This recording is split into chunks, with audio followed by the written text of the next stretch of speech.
You can support this show at patreon.com/ASAPodcasting.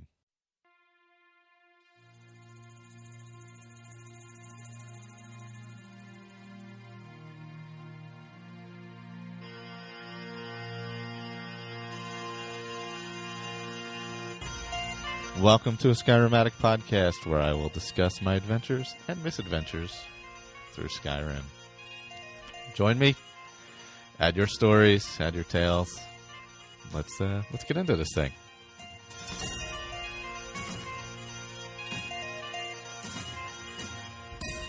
Hello, welcome back. Yeah, I'm gonna call this one 156, but it's gonna be feedback of Hearthfire Roundtable. I am Michael. I'm joined by Victor. Howdy, howdy. And Ray is with us as well. Good evening. Not sure if anybody else will be hopping in, but we'll be listening to 3 mega feedbacks for the Hearthfire Roundtable from Kenneth Corbin and, of course, Andrew, and his unfortunate character name that we discovered on the Hearthfire beginning Roundtable episode. So episode 2, I believe we set for March 24th, if I am not mistaken. I think so. Sunday, March 24th, generally at like 3-ish p.m., give or take half hour either way, depending on schedules. That would be Eastern time, daylight time at that point. So I believe daylight time. I don't know when GMT. I think it's the 10th. Yeah, daylight savings at 10th. Is it that soon? Oh, yeah, it's early, but I didn't know when they did it. GMT did theirs, so. Whatever. It's Eastern Daylight Time at that point. Just a heads up. I think Colin said it's usually a week before we do. So yeah, it's right around the same time. It's all funky. Yeah. I don't know. I wish we had just changed to Atlantic time, but that's me. I agree. That's neither here nor there. But so we have that stuff. Oh, check out the. There's a new ASA Game Talk from Jeremy detailing Anthem, his Anthem play. Yeah. So check that out. We had the special Galentine's Day episode of the Fallout feed, run by Shalene, of course, of We Just Love Games, which she does with Rick and Bendertron.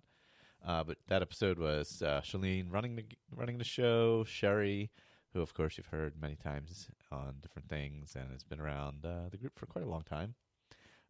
Jess and Jen were also on, so it was a really full, deep episode. Not just Fallout, some Skyrim, some other gaming, a lot of good stuff. So, Galentine's Day episode, I think it was released on the 13th of February, if I'm not mistaken. And so that's out there as well. This Fallout feed is doing a roundtable for 76, correct? Am I right? Yep, on Thursday. Oh, wow, it's this Thursday. Look at that. So, that'll be like tomorrow if you're hearing this, because I'll probably upload this right away. Oh, and we found out GMT changes 3:31. Okay. Thanks to Ray's research. I'm trying to think if there's anything else offhand that I can think of. Not particularly. Oh, have we gotten to 100 subscribers yet, Victor? I've been fluctuating a little bit up and down, but I'm at 96 right now. Oh, my gosh. More. The Open World. YouTube. Yeah. Search it out, everybody. The Open World. We're trying. I haven't put up a lot of content in the last couple of weeks. I've been kind of, again, as I was saying before we started, I've been sucked into Far Cry 5, so I haven't streamed anything. Oh, that and Sea of Thieves. So. Have you been hitting Sea of Thieves a little bit? Yeah, Sean and Kate and I have been playing as a family crew in Sea of Thieves. I streamed a couple of those, but we've done a couple of others since then, just without streaming. That is a lot of fun. Cool. And Ray could always use a fourth. We want to get a galleon going, man. So does it have cross-platform? Because you guys are playing on Xbox, right? No. Oh, you're not? It's just PC Master Race, man. Okay. I mean, all of us are fleet PC players. Okay. Yeah. Okay. It's a PC family. Of course, we all own everything. So, but yeah, Sea of Thieves, we're all playing on PC. Oh, I know the other thing. Our Instagram account. I may be changing the name of it to, but for right now, it's a Skyrim Addict podcast. I think that's all one word. be starting to use it again. Oh, cool. I'll once I figure out what the hell the password was, I'll let everybody know that, and if they want to post screenshots of games they're playing and stuff like that, or use the story function or things like that, we'll be able to do that. Well, that'll be great because I don't like posting game stuff on my Instagram. Yeah, so it'd be great to. I figure if I change it to just ASAPodcasting, and then we'll just post whatever, and if anybody wants to do fun stuff with stories or posting screen caps or screenshots of gaming they're doing or whatever, Nice. Yeah. So that will be active again. Just search Skyrim Addict Podcast, all one word. I believe that is the current name of it. But hopefully that'll be changing. Of course, I'm going to have to figure out the password first to do that. So that may take a little bit, but we'll be using that again. We've got a little more activity on our Discord now. Oh, really? Oh, good. Cool. Right. I need to keep up with that then because I've been ignoring Discord, not just the Skyrim Addict, but just Discord in general. Because if I turn the notifications on, they drive me insane. Oh yeah, so especially if you follow several channels, it can get pretty overwhelming. Yeah. Yeah, I was following Cinotar for a while, and it's just too many trolls and too much junk. Ugh. So. Okay. Oh, actually, so apparently I did not, I don't know if maybe I forgot to reply to Corbin. So this is his very first email before we get to his actual feedback. So I apologize, sir, for not replying, even though you did send feedback after sending this email. So, geez. So actually, yeah, that kind of that we don't even need, we'll just get into his feedback. So I just want to apologize for not replying to the previous email. I realized and I think it was Corbin who also sent one later and said he's been sick, and he did send the script for his second feedback. Oh yes, yeah. But I don't think we'll do that for the next feedback episode. Yep, yeah. Absolutely. I got it start. Actually, I'm gonna start now, but I got it ready at the top there. But yeah, we'll go to his first one, Kenneth's, and Andrew's as well. But I guess before we get to those, either of you guys have anything going on gaming-wise? Well, to keep it on Skyrim, there's been a lot of great mods popped up lately. I don't know. Uh-oh. I heard an echo there. Sorry. Oh, no. Am I doing that again? No, it was fine. Something happened there. Anyway. Yeah, there's been some amazing new mods that I haven't had much of a chance to test. And this isn't mod talk, so we don't need to get into them too deeply. Have you seen Arcanum, Ray, the new Magic mod that popped up a couple days ago? No, I haven't. I had a little bit of problem with my Skyrim. I've got some save issues that I'm working through. Oh dear. But yeah. So aside from that, having been waylaid by other games, I've been, every day I still keep an eye on stuff that pops up, on the Nexus. I'm looking forward to that because it looks like a really cool. Another 100 new spells, something alternative to Apocalypse or Lost Grimoire or whatever. And if I think of it, there's a YouTuber that I just recently subscribed to. If I can scramble to look at his, he did a review of it, and it starts with an S. So I just want to give him a shout out because it's a good review. Stormwolf on YouTube. So anybody who's interested in checking out Arcanum or something, I think it's called that. Check out Stormwolf's YouTube channel, and so that's about it. Yeah, actually I haven't played anything recently. Little Minecraft, that was it. Oh. Well, yeah, I should say that my Switch almost died. Oh, really? Horrible nerd rage death. But I put it in a drawer. I got so frustrated with playing that thing.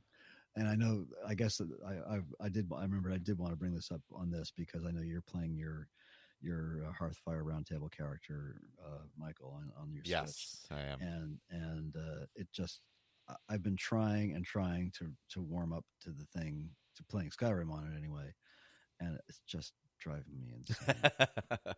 Well, you know what's funny? Shari posted about the archery on the Switch. Right, that's right. I forgot. Yeah. I find it extremely hard. I don't even do it. Yeah, because I think my character is mostly like a battle mage at this point. Yeah. I think I switch between two-handed, and I'm mostly going with fire, if I remember correctly. But I think I'm going to move away from the two-handed weapons even, and just go straight magic. I just find for me, the archery is tough because the screen is so small. Like any kind of distant shot is nearly impossible. Yeah. For me anyway, like on the Xbox or whatever PC, a long distance shot is usually pretty easy, but on there it's like no go. Well, the sticks seem, I don't know if they're over responsive or what, even with the sensitivity turned all the way down. Yeah. It's really hard to zero in on something. Yeah, I agree. I have that same issue where it feels like it just moves too far no matter what you do. Yeah.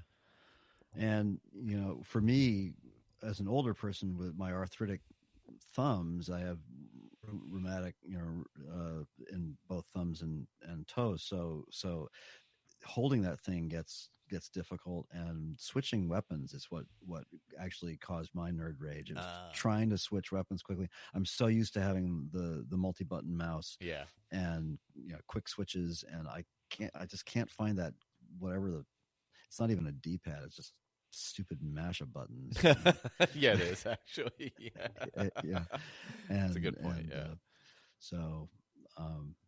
It's just driving me crazy. And I really wanted to, because I've been, I think I've mentioned it before, I've been watching a lot of this, Major Slack stuff, and I've learned a lot of cool little tricks that after literally thousands of hours playing Skyrim, new stuff that I learned, like that was mentioned the last time, shooting salmon with an arrow. Yeah, that's right. Yeah. Stuff like that, just little tiny tidbits. And he's really good. He's really calm and quiet, and doesn't get all, no BS, just really, interesting stuff. So I thought Switch is the perfect place to do that. It's enforced vanilla Skyrim, and yes. Yeah. Where you're forced to play it. Yeah. Right. And I couldn't do the kind of stuff that he's doing, because he's playing on PC, of course. Of course, because it's the best. So I tried the salmon trick. Okay. All I got was meat. Really? Yeah. Where did you try it? If just for oh gosh, where was I? I think it must have been Lake Illinalta. Huh. I know it works in Solitude at the docks, because I've done it there. Okay.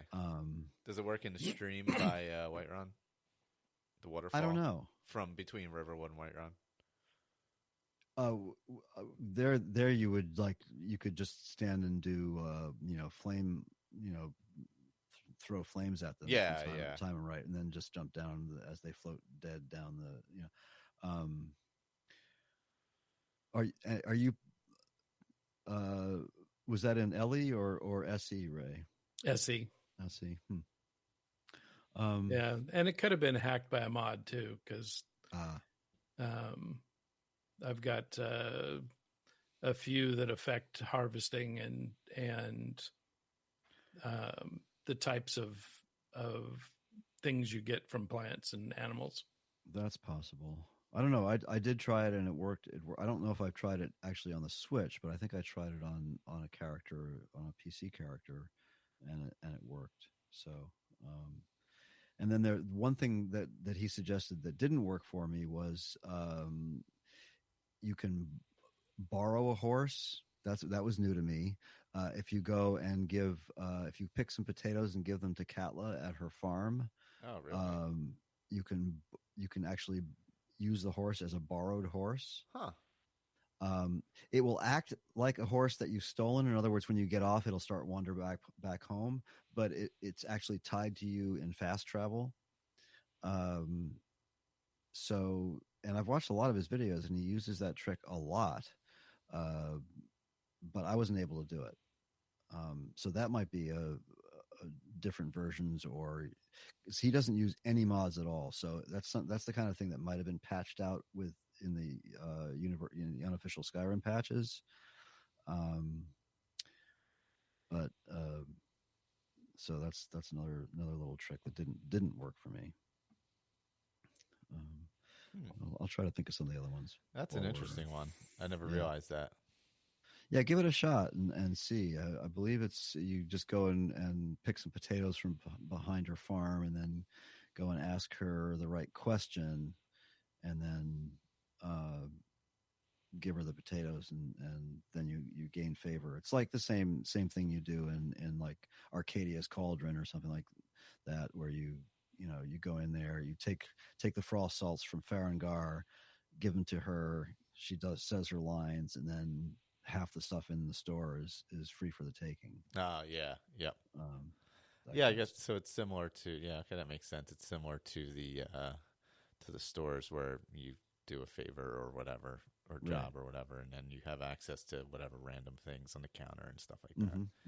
Yeah, that does make sense. You'll be able to borrow a horse that way. I never realized that. Yeah. So,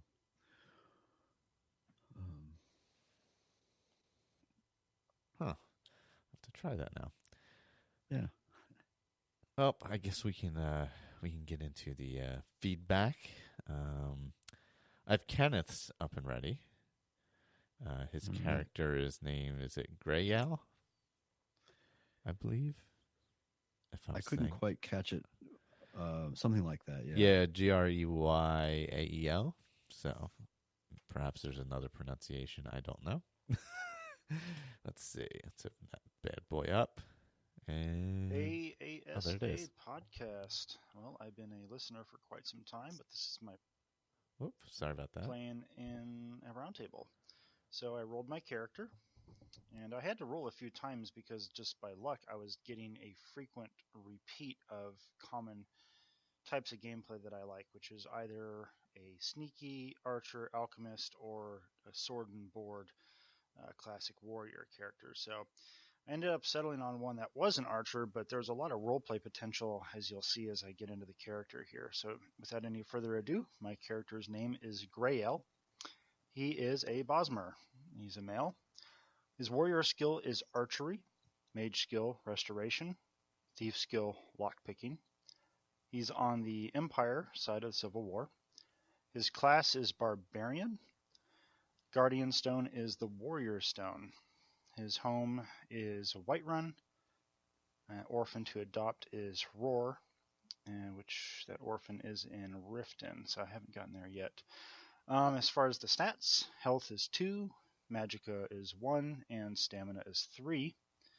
Humanoid follower is Farkas from the Companions. Other follower is Barbas. Spouse is Braylina Marion. I think she's a mage in Winterhold. Faction is Dawnguard. Alignment is neutral. And House Carl will be Lydia. They're in Whiterun. And my orphan's home is Honor Hall Orphanage. Anyways, here's his background. Greyal is a Bosmer and a casual follower of the Green Pact from Valenwood. He is not evil, but he is an agent of the Aldmeri Dominion. He's heading to Skyrim to acquire property rights to establish Thalmor safe houses. Although he personally does not like the Thalmor, he recognizes them as strong allies to protect his people's way of life. Cannibalism was something he did not partake in, like his tribal brethren who were more zealous in their worship of Yfrey. How do you pronounce that name? I don't even... Yfrey, Waffle? I don't know. Anyways, the use of plants for food or in potions within Valenwood is abhorrent to him, and even those outside his home country make him uneasy. He is a good combat archer, quick on his feet. Unfortunately, he isn't the quietest of elves, so his archer strengths are rooted in speed as a ranger, rather than sneaking as an assassin. He won't use plants of any kind. He avoids consuming any potions he does not personally make, since he doesn't want to mistakenly consume a plant. Restoration is his way to healing. He'll also avoid clothing that appears to be made from plants, so he'll stick to leather and furs, of course, which is where his barbarian class, it's basically his appearance is more barbarian with all the fur he wears, not so much his skills themselves. Thankfully, the cold environment and light armor preferences of the Nords will help him blend in. His lock-picking skills are primarily for placing traps. I'm using Ordinator mod. And he has dabbled in dungeon diving and lock-picking chests. But he doesn't steal from graves, urns, or occupied residences. He had no family in Valenwood, so he was an ideal agent for this mission and plans to start his own life in Skyrim. I used alternate start, which starts you at the camp right outside that little bandit camp right outside the first cave you come out of, which is kind of an interesting spot. I'd never used that particular alternate start before, so it's kind of neat starting right up there. Anyways, let's see. I'm also using Campfire just for the role-playing thing to be able to set up my camp and sleep and get that well-rested bonus there.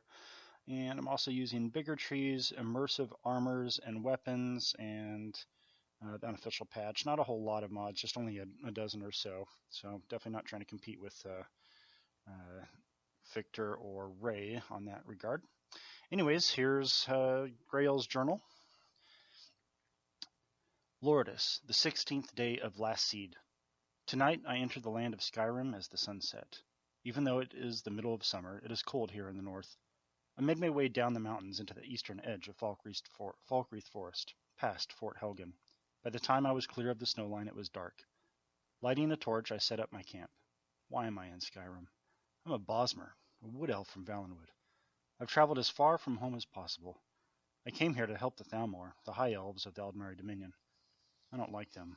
They're cruel and arrogant. But if there's one thing that is clear, the Imperial humans do not understand the ways of my people, the ways of the Green Pact. If it were not for the Thalmor's influence over the Imperial forces, who knows what would have happened to my country, to my people? The Thalmor will need safe houses here in Skyrim, built away from the cities. The civil war between the Imperial forces and the Stormcloaks is a threat to the Aldmeri Dominion's grasp on the Empire. So, as an agent of the Dominion, I will acquire the property rights for the safe houses. In order to do this, I must make myself useful to the locals. Without notoriety, I cannot own property. It will take time, but this is helpful for my mission, since I need to build a noteworthy reputation with the Nords of Skyrim. Unfortunately, I will do this entirely unaided by the Thalmor. In fact, not one Thalmor agent in Skyrim will know of my purpose nor my allegiance. I will only send messages to my Thalmor agent in Imperial City when I have acquired the property rights to the 3 holds I'll be targeting. The holds are Falkreath, Held March, and the Pale. Falkreath was the perfect start for me, being the most lush forest in Skyrim. Weeks have gone by. Over the passing of time, I've wandered the forest, interacting with the locals. I enjoyed time with fellow hunters, trading with merchants, and killing the occasional bandit. There was definitely a beauty to this land, and to its people. The Nords were certainly wild in spirit, much more so than the other human races. Barbas. One day I was trading with Laud, the Falkreath blacksmith. He asked if I had seen a dog west of the city. I had not, but told him I would keep an eye out. As I headed down the road a couple hours west, I spotted one in the distance. I called out to it, and it ran right up to me, and spoke to me. Well, it was more of thought projection, straight into my head. This dog, named Barbas, needed my help with his former master. Most peculiar, but I obliged his request. We journeyed for a couple days to the east, beyond Falkreath Forest, and into the mountains south of High Hrothgar, the tallest mountain in all of Tamriel. Barbas did not want to talk much about his master, or what I needed to do for him, but I decided to play along for a while. We reached a cave overrun with vampires. I hadn't realized they were this far north, but I shouldn't have been surprised. We killed them all off. Barbas was quite a ferocious beast. After the master lay dead, Barbas ran up to a huge statue of Clavicus Vile. That's when I realized who Barbas's master was. This so-called Daedric prince. Pathetic creatures. Yes, they're more powerful than humans and elves, but they get their power from gaining followers, unlike my god Y'ffre, who I worship for the power he already possesses. The Daedric being spoke to me, using his statue as a conduit. I could hear his voice in my head, much like Barbas's voice. He asked what I wanted. As a joke, I said power, but he brushed off my request by pointing out my impressive skill at archery, asking why I'd need more power. And that's when he asked for my help. How predictable. And pathetic. No wonder Mehrim's Dagon failed to take over Tamriel. They cannot do anything without help from us so-called mortals. Clavicus Vile's power, it seems, is limited by having Barbas manifested in the flesh in Skyrim. He needs him to be returned to him. I did not want to help a Daedra creature become more powerful, but the only thing more dangerous than a Daedra seeking more power is a Daedra becoming desperate to regain lost power. It would be best to help Clavicus reunite with Barbas. Clavicus sent me and Barbas off to find an axe, known as the Rueful Axe. A tragic story surrounded this weapon, but that is most often the case with Daedric items that mortals have used. Anyways, we claimed the axe from a mad sorcerer and returned to the statue of Clavicus Vile. He told me to kill Barbas with it, and that would allow the two to reunite. I told him I was done playing this game, and went to drop the axe. But I could not let go of it. My hand was grasping the handle tightly. I had heard of this curse, sometimes called the Curse of the Unfinished. A rather dull name, but a terrifying curse nonetheless. Imagine being bogged down with the weight of several items, all connected to quests you have not finished. Oh, the horror. So what was I to do? At this point, Barbas spoke up, and told me I didn't have to kill his mortal dog form. I could just give the axe back to Clavicus.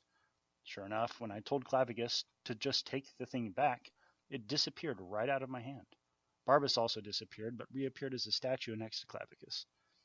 As the axe disappeared from my hand, it was replaced with his Daedric artifact, the Mask of Clavicus Vile.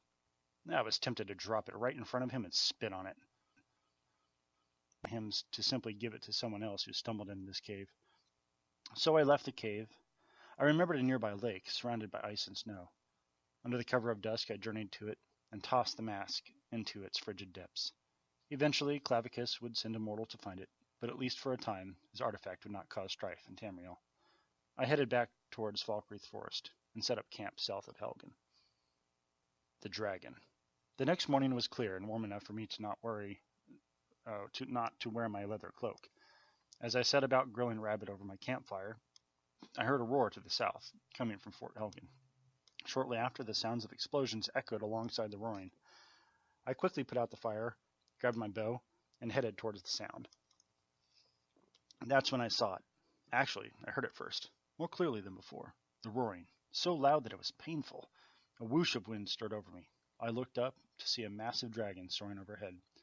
Even though I was used to all the magic of the world of Nirn, seeing a creature thought to be extinct was truly a magical experience. Magical, yet deadly. Judging by the smoke I could see rising from Fort Helgen. By the time I reached the fort, it was deserted, except for the bodies scattered around. Imperial soldiers, Stormcloak rebels, even village folk, all dead. As I left the ruins, I passed by a cave entrance and could hear faint yelling coming from the darkness. I hurried inside and found an Imperial soldier wounded on the ground. I gave him one of my healing potions, and he told me to report the dragon to Whiterun. That would work out perfectly, since I was heading to the city anyways. I passed through Riverwood, a small village in the eastern edge of Falkreath Forest, but within the boundaries of Whiterun Hold. I climbed hills to the north and looked down at an impressive sight. Below me stretched the fields of Whiterun Hold. In the distance I could see the city itself. I hurried my pace, and by nightfall I had reached the city. I mentioned the dragon to the guards at the gate, and then went to stay for a night at the city's inn, the Bannered Mare. The blessings of nature. I awoke to the hustle of city life. Merchants had booths set up selling food, beverages, weapons, armors, but I couldn't let myself get distracted. I asked the innkeeper, Hulda, if there was anything a newcomer in town could help with. She said the Gilder Green tree had been dying, and none of the locals knew how to help. Well, my luck was strong today. Saving a dying tree was just what this Bosmer would love to help with. Hulda told me to find Danica, a priestess of Kennerith, in the local temple. Danica said that Gildergreen was no average tree. Indeed, it was grown from a branch cut from the legendary Eldergleam, a tree thousands of years old. Even I had heard the legends of this tree. Most followers of the Green Pact had. Danica's first plan required me to retrieve Nettlebane, a magical dagger made by Hagravens to kill Spriggans. Just hearing that such a weapon existed disgusted me. Spriggans, although hostile and deadly, were some of the most beautiful creatures in Tamriel, if left alone. I set out at once for the Hagraven nest. It was back near Helgen, tucked away in the mountains. I carefully climbed a ridge that overlooked the camp. There was one Hagraven and a few people in black robes. It was obvious they were witches, followers of the Hagraven. I used my best trait, patience, to kill them all, one by one. It took most of the day. The Hagraven was in her tent on a rock formation. It did not hear her followers being killed. But I couldn't get a clear shot, so I worked my way down closer to her tent. My first arrow was not fatal, and I had to run around the rocks as she hurled flame spells at me. I got burned more than once, my fur coat and armor stinking of burnt hair. But I was able to lead her into a bear trap I had placed. That slowed her down as it clamped her leg, and I finished her off with an arrow to the face, retrieving Nettlebane off her corpse. I returned to Danica at the Kennerith Temple. She told me the rest of her plan, to extract sap from the Eldergleam in order to bring the Gildergreen back to life. I was dismayed. The thought of hurting a tree was horrible, even if it was to save the life of another tree. If a tree is to die, then it must die. However, I had to stay on mission and help the people of Skyrim. Yffrey must have seen my dilemma, because a man approached me named Maurice. He had overheard my conversation with Danica, and said he wanted to travel to the Eldergleam Sanctuary. I didn't know if he could have helped me with my quest, but I decided to have him join me, and trust in Yffrey. The trek to the Eldergleam would have taken 2 or 3 days. Unfortunately, we took a wrong turn on the first day, and went a few hours out of our way. It proved interesting, though, as we stumbled across a court jester whose wagon had broken. He was quite odd, and desperate to keep moving. His mother was in a coffin in his wagon. I didn't even want to ask how long she'd been there. Anyways, the local farmer wouldn't help. I figured to check out into the situation. The farmer was worried at how off-putting the jester was, but I convinced the farmer to help the jester anyways. At the least, the quicker he got on his way, the quicker he wouldn't be around to bother the farmer. Maurice and I doubled back and resumed our trip to Eldergleam Sanctuary. He wasn't too talkative, but I hoped he'd be useful in finding out a solution to the quest. In the middle of the second day, we were in a forest. Beautiful, beautiful forest, crossing a bridge over a river. The sun was shining bright, and it was so serene and so beautiful. But the beauty ended when a figure dressed in black and red armor, dark red armor, leapt from the trees in front of us, charging at us with a dagger in hand. He shouted something, but I couldn't make it out as Maurice started screaming. I notched an arrow and hit the man with it, but it was a glancing shot to his side that at worst would need to be stitched. I deflected a couple of his attacks with my bow, but he was far more skilled in close combat than I was, and he sliced me a couple of times on my arms. Retreat was my only option. So I knocked him back with my bow and retreated back to the bridge, calling out to Maurice to run. The water below the bridge was deep enough to survive jumping, so I clumsily climbed upon the stone ledge, and then promptly slipped and fell into the water. I was certain Maurice would have either ran or leapt into the water with me, but as I resurfaced, I could see him trying to fight off the assailant. It was a quick fight, since Maurice had no weapon. By the time I reached the shore, the assailant had slit his throat. I was downriver, and the distance was good enough for me to put my bow to use. I let arrow after arrow fly as the assailant charged at me again.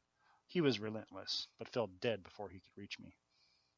I searched his corpse and found a note. This man, an Imperial, was a member of the Dark Brotherhood, the League of Assassins that worshipped Sithis, the Dark God. Someone wanted me dead by performing the Black Sacrament. The note was signed by Astrid. Was she a commander in the Dark Brotherhood? I hadn't even been here long. Who would know of my presence? They must have tracked me in Whiterun. It was probably no secret that I had obtained a Nettlebane and was on a quest to revive the Gildergreen tree. This was troublesome, and I'd have to be on my guard. I spent the evening mourning over Maurice's death. Obviously, I wasn't broken, since I just met him, but I'm sure he had family and friends. I was not sure of Nordic burial customs, so I covered Maurice's body with rocks to prevent the wolves from eating him.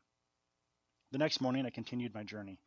A couple hours later, I came across a local guard and informed him of Maurice's death and location of the body.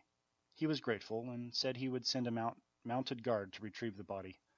When I got to the Eldergleam Sanctuary, I was surprised to see the area was more desolate, but the scent of sulfur was in the air. Looking to the east, I could see fields of hot springs stretching to the base of the mountains. As I entered the sanctuary, I was impressed with its beauty. The cave tunnel wound down for quite a distance, but then opened into a massive cavern. There were openings in the ceiling, allowing sunlight to illuminate the cavern. Small creeks flowed from waterfalls. The sound of water filled this space, and even the chirping of birds could be heard. I could see the elder gleam ahead, up a pathway on the other side of the cavern, but there was no way to reach it. It was protecting itself with its own roots. As I tried to push past them or find a way to go around them, they would move. I pulled out Nettlebane and considered slashing at the roots for me to make it to the tree itself. But then what? Stab one of the oldest, most magical trees in Stamriel? No, I could not do that. This is one quest I must leave unfinished. I decided to return to Whiterun and let Danica know of my failure. I'd have to find other quests to do. Ancestral worship. As I journeyed back to Whiterun, it was getting dark, so I set up camp near where Maurice had been slain. I was a good distance from the road, comfortably surrounded by the tall fir trees of Skyrim, but something felt unsettling about the area, despite the beauty of it. I realized the rock wall near my tent was in fact a tomb. The Nords' burial rituals were different than that of the Green Pact. I had heard of the Draugr, the undead Nords that would mindlessly attack anyone who invaded their tomb. I took my torch to the entrance, to at least make sure no Draugr were in the outer chamber. Instead, I was greeted by a young man, a Nord, named Goldor. It seemed a dark elf necromancer was having his way with Goldor's ancestors. His aunt had gone into the tomb to stop it, but had not returned. I figured she was dead, but decided to help him search for his aunt. We entered the tomb and it didn't take long for us to get attacked by Draugr. They were restless, probably from the necromancy going on, and the spirits being disturbed throughout the tomb. My bow was not the most effective against the Draugr, since they had no blood and could not feel pain, but we cut them down nonetheless. The tomb was a sprawling complex, impressive in size. Eventually, we found Goldor's aunt, Agna. She lay in a pool of blood. At that point, Goldor became a man and decided to kill the necromancer. Too bad he didn't have that courage before his aunt died. As we continued through the tunnels, I began to run low on arrows.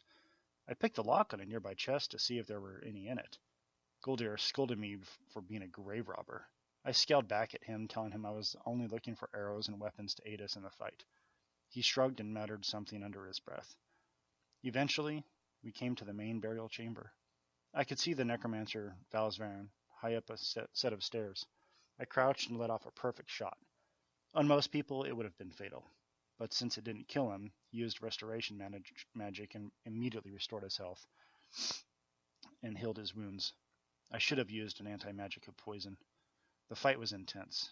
Draugr were bursting from their coffins, attacking only us. He must have had some level of power over them. But Goldor proved to be an incredible fighter, and we destroyed all the Draugr and killed Valsvaran. I dropped the ancient Nord arrows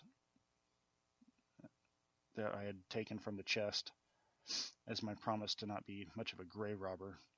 I was able to salvage just one single steel arrow from one of the Draugr that I had shot. Goldor said he would stay home, or he would stay back to clean up the tomb and lay his ancestors back to rest. But he expressed interest in journeying with me if I ever returned to the forest here. I stayed the night in my tent outside the tomb, then returned to Whiterun the next day. And that's where I'm going to conclude this part of my journey, my character's journey.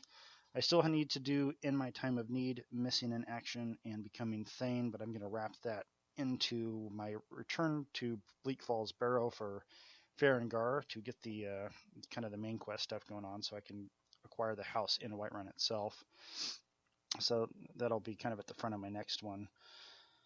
But notes for this one. It's interesting playing as a speed and long distance ranger archer with no sneak.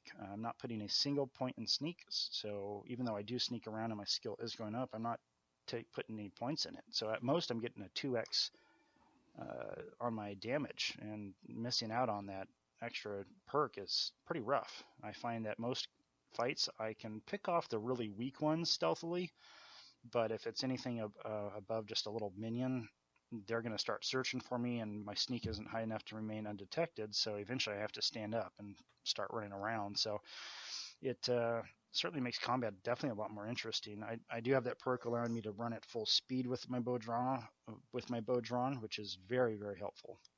And I find myself approaching locations very differently and literally viewing the same locations that I've seen dozens of times on previous playthroughs in a completely different perspective. Like that assault on the Hagraven to get Nettlebane. I've never took the time to climb around and look down at it before like I did this time. So it's a lot of fun role playing this character and playing to his strengths. Doing alchemy without using plants is a pain in the ass. Oh my god! But I am kind of coming across some good plant or animal ways to do potions, antlers, eyeballs, and all that kind of stuff. So I make and do mainly to make poisons for my my bow. The restoration perk to recharge stamina is awesome because it recharges my stamina bar faster than my magicka drains. And so aside from having to spend about 10 seconds to recharge my stamina, I'm basically able to sprint nonstop. So I'm not sure if that means I could probably outdo a horse, but it's pretty dope for playing as like a wood elf ranger character that's all about speed and maneuverability and less based on agility and sneaking around. And losing Maurice sucked because as a player I knew exactly what I could do, and I don't use my player knowledge to influence my character. So I was really happy that I was able to take him with me, and then we got sacked by that Dark Brotherhood assassin. I have no idea how that even happened. I was very shocked because I hadn't really done any major quests yet. So that was a pretty real moment for me. I was like legitimately sad that Maurice was there. I literally took a moment of silence looking down at his dead body, and jumping into that river, falling off that bridge. I literally did stumble. It seemed, and as my character went off of it. It kind of reminded me of that scene in Fugitive with Harrison Ford where he jumps off the dam. It wasn't nearly that tall of a drop, but anyways, it was a pretty intense moment there. I think that pretty much wraps it up, but this has been a lot of fun role-playing this character. I definitely look forward to doing more of these seasons. And until next time, gentlemen, have a good one. Oh, that was we were a little loud. I apologize for that. I turned up the volume. Hold on a second. That should be better. So that was Kenneth's feedback, which was fantastic. I like how he wrapped the character together and drew in all three properties to his story, and the interesting take on the speed archery, which I kind of like. It's something way different. Yeah, it was really good role play. Really good. Yeah. And I did a ranger character one time, and it's definitely hard, especially if you've done, a fair amount of sneaky archer before that. But after a while, it feels pretty natural. Yeah, I don't think I've ever done it that way where you're well, I do like the idea of not using the perks because I think it makes archery slightly more realistic. Yeah, I think it's maybe taking the Roundtable thing to its sort of nth degree. But yeah, it is a nice sort of role play limitation to just use the level ups but no perks. That's kind of cool. Oh, he's doing no perks across the board. No, just no sneak. No sneak. No sneak. Yeah, which to give the archery perk or archery perks. It wasn't part of it was random roll. At least you're still pretty effective, though. I mean, yes. You go around. Once you're at 100 sneak, I mean, sure, the perks are nice, but people aren't seeing you anyways. Yeah, you get pretty good by that time. Yeah, you just don't get that 16 times damage. Archery. Yeah. Well, as an archer, it's only 3 times, right? So if he's going up the archery tree, he can get double. Anyways, I'm not going to nitpick, but it's an interesting concept. Yeah. Yeah, because the daggers you get like 15 times or something like that. Yeah. Right. Yeah. And I haven't had a chance to test it out yet, but I did come across a mod that helps him with his curse, the Curse of the Unfinished. Oh, that was amazing. Yeah. There's a couple of those. Yeah, that's a really funny joke. I like that a lot. Yeah. It's whose quest is it anyway? Yes, that's a great little mod. It's an SKSE plugin too, I think, isn't it? So it doesn't have any load on your it's no mess, no foul. If you take it, put it in, take it out, it doesn't matter. And speaking of mods, Kenneth didn't. I don't know if he mentioned all the mods he's using, but Kenneth, if you're not using a Hunterborn and you're trying to be a follower of the Green Pact and still do alchemy, grab Hunterborn and install it because you'll get a lot of extra animal ingredients. That'll help. And Scrimshaw. Yeah, the Scrimshaw, module or whatever. There's also Scrimshaw Extended, right? But yeah, definitely Hunterborn is really good and it's really stable. So I forget, is he playing on? Did he say whether he's playing on PC or Xbox? Yeah, I think he said PC. Yeah, I think so. Well, that's what makes Ranger possible. You're 100% right, Victor. Or just survival in general. That mod can't be done without, really. Even if you don't use it, it should just be in your loadout.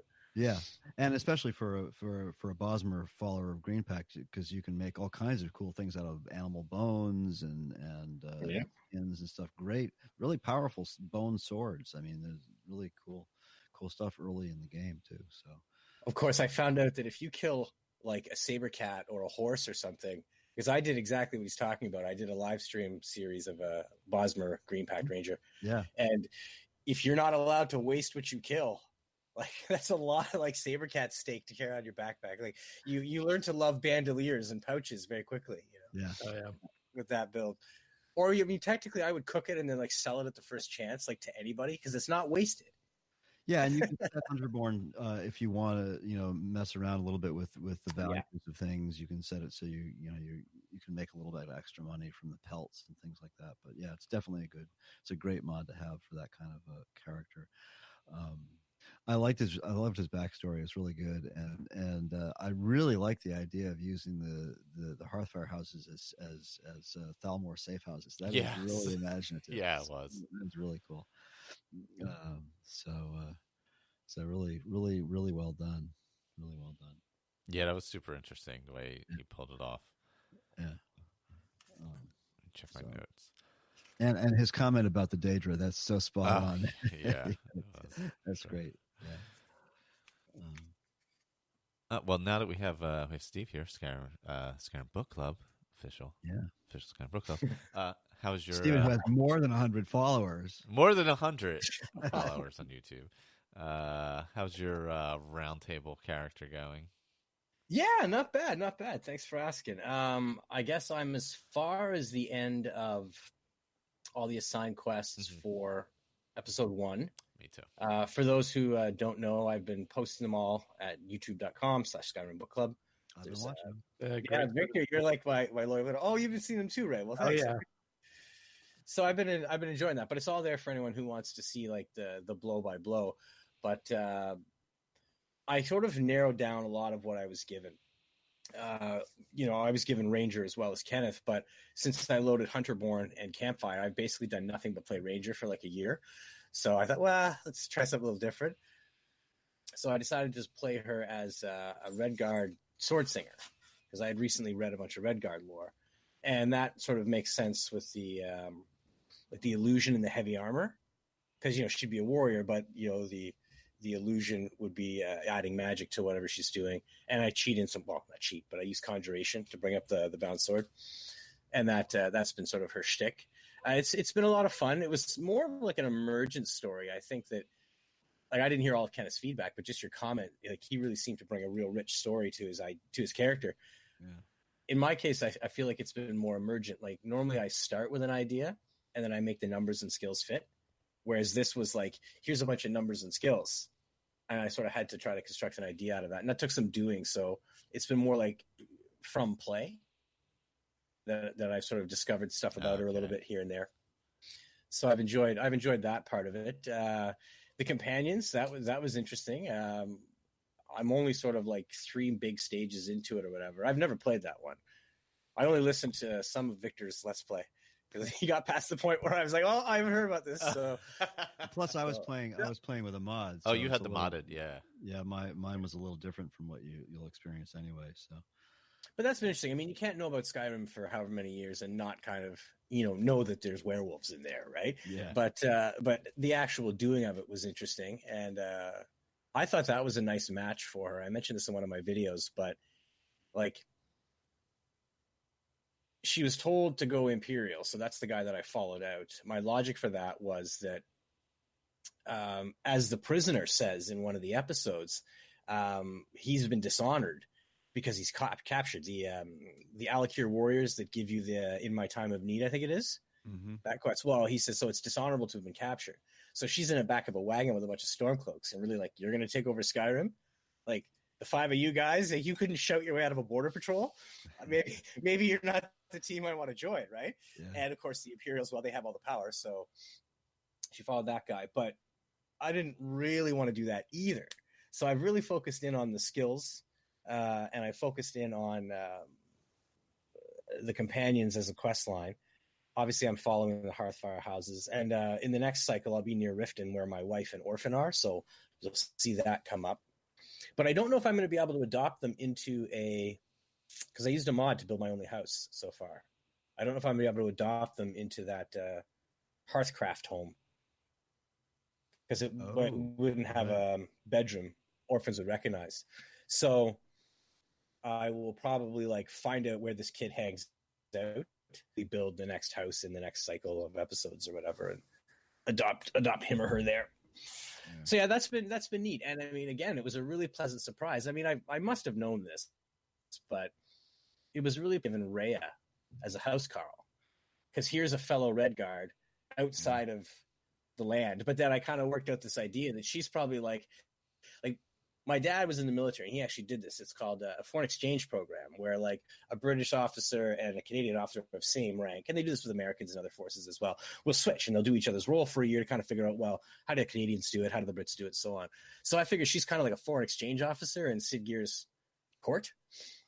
But that's been really interesting because, on the one hand, here's a friendly face, but on the other hand, I'm kind of here for dishonorable reasons. So, yeah, and the backstory, again, I guess I'll leave you with this, but the backstory on her is she finds herself in Skyrim as a mercenary, largely because of taking dishonorable action prior. It wasn't getting captured, but this penchant she has for pickpocketing has come out, and she got caught by someone more important than her, if you will.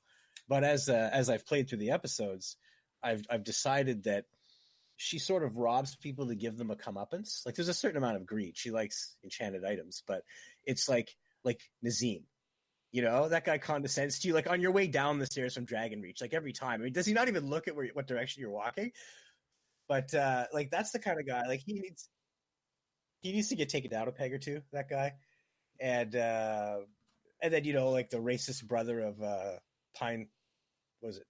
Pine Goods? Oh yeah, Pine Goods in Falkirk. Yeah. Pinewood Good or Pinewood Good. So he's the love. He obviously. Well, okay, so well, we're gonna carry your burdens, sir. Just look the other way for a second, that sort of thing. So that's the way that I've sort of played it out. Is that and then Sid Gear, kind of smarmy. Your first interaction with him is go kill these people that I used to let bribe me to do illegal things. Okay, well. You need to be taught a little bit of a lesson too. So it's sort of, she punishes greedy people by taking from them. It's vaguely Robin Hood, except I keep everything in a cabinet in my house. I don't give it to the poor. Yeah, that's been a fun mechanic to watch. Yeah. Well, and I'm doing it live, right? I'm not. I know. And you're like, am I going to make it? Am I going to make it? Oh yes. But that tension's real. I'm not making that up because here's the thing, okay? I legitimately did not know that it would be such a small fine. Okay, my only memory of failing as a pickpocket, I did this. I've played a pickpocket before, but stealthed out for it. All the sneak perks and illusion spells, this kind of stuff. But I didn't know I could just drop my hands and pay $20. I thought it was just aggression. Yeah. On the part of the person that you've pickpocketed, right? Because I've been stabbed more than once by someone. They their first reaction is to pull out a dagger, right?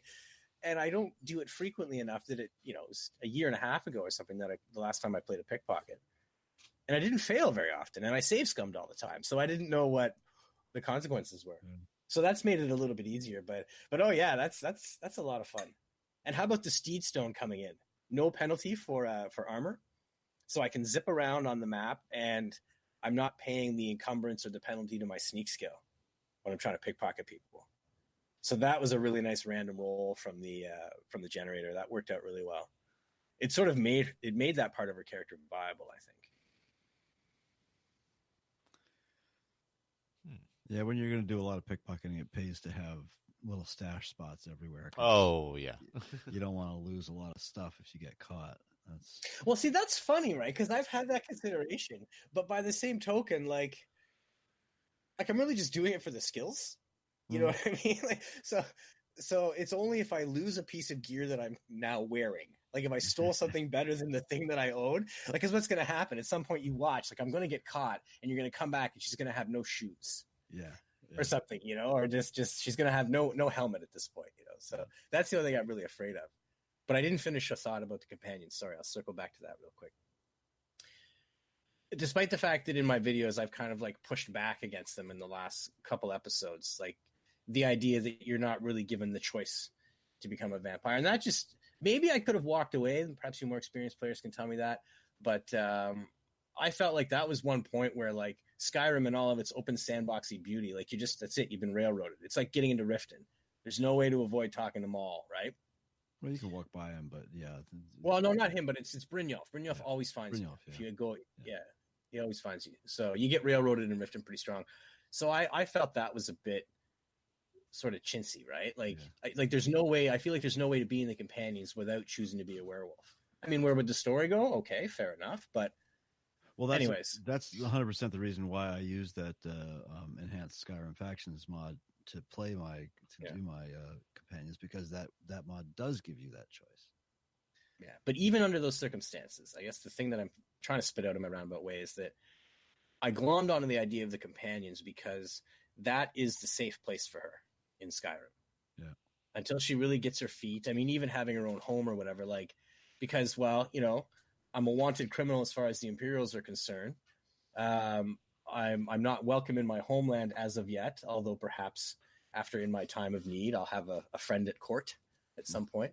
And really, like, I just bailed on the Stormcloaks, or we got caught. So I don't know what they think of me either. So sort of, she doesn't have anywhere to be.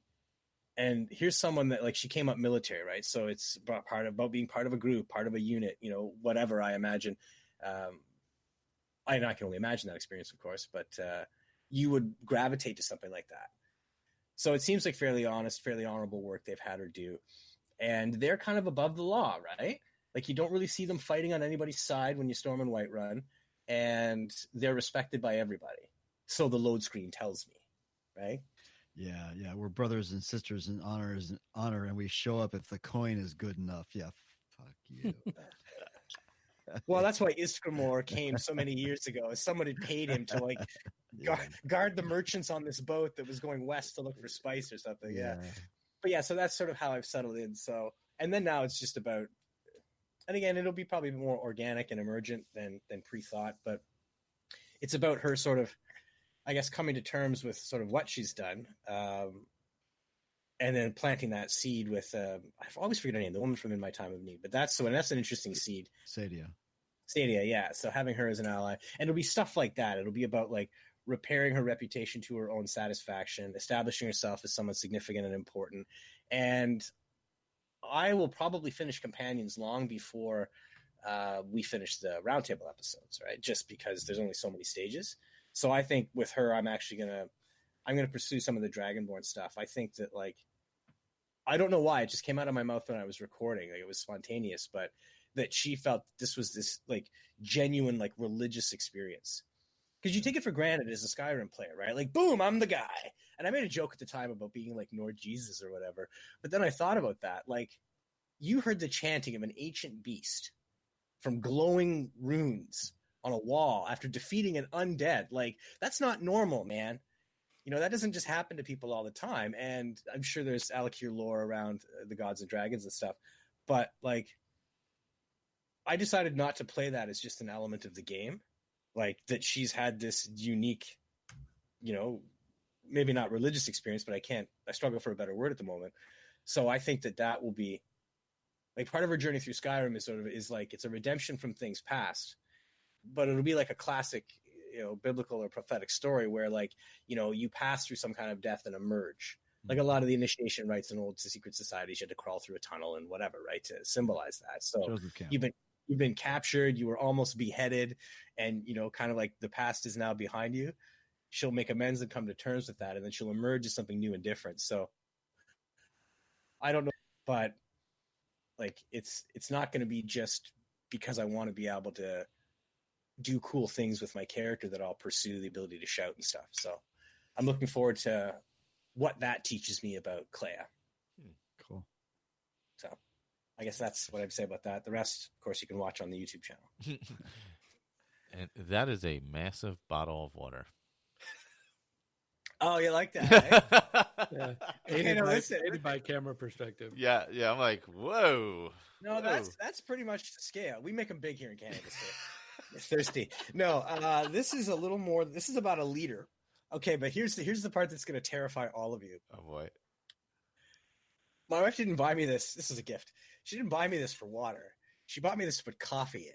Oh, that's a good. Oh, well, that's fantastic. Well, because I used to work. I used to run a window cleaning company. We were out there, 365, right? Like I'm out there in minus 40 weather. I also have an addiction to coffee with cream and sugar in it. So I would always take one, like a small one, with me in my travel cup. But I would come home and complain about how like that wasn't enough. The first one doesn't count. Blah blah blah blah blah. And like like God, every day like I'm spending like $4 on coffee, like making 2 stops at the coffee shop. So now you carry it.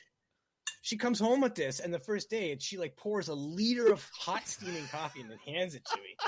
And I remembered again why I married her. So yeah, that's the story. But today it's water. Yeah. Oh, that makes perfect. That's amazing. That is a hell of a bottle. Let's see. I believe our next feedback we have. Where is that? We have Corbin's, if I can find it. And so let me pull that up. And 17th of last seed. Oh, there we go. Era, you're 201. I'm going to start that over. Hold on. And turn up the volume also. So here we go. 17th of last seed, 4th era, you're 201. This is going to be the recorded journal of Orgon Gronach of Nushduk-Yal, Paladin of Malakath. Until a fortnight ago, I was a simple hunter for the stronghold, following the chief's orders and doing what I could to support my home. That all changed when Malakath came to me in my dreams and charged me with spreading his code and word across Skyrim. At first, the chief didn't believe me, beating me black and blue for taking our patron's name in vain. I thought he was right at first, that it was nothing more than a passing dream. But then Malakath spoke to me again and again, like a patient father he is. After speaking with the wise woman, I challenged the chief again, knowing that our father supported me. It was still a hard-won fight, but when I lifted him and smashed him into the ground, the chief was finally convinced of the truth of my words. Or perhaps he simply grew tired of me. The result is the same. So now I leave my home. Before I left, the forge wife Garhal asked me to deliver her orc blade to her daughter Lash in Karstwagen. I saw her forge the blade with her sorrow of losing Lash from the stronghold, and am honored to do this task for her. I am not yet equipped for the frigid north, so I will travel east after completing this task, towards the Nord city of Whiterun. Near Whiterun in the afternoon, there was a woman in steel armor talking with the stable master about a jester north of the city. Maybe I'll check it out later. Never seen one before. Wonder if he's got those little bells on his hat. He didn't have bells.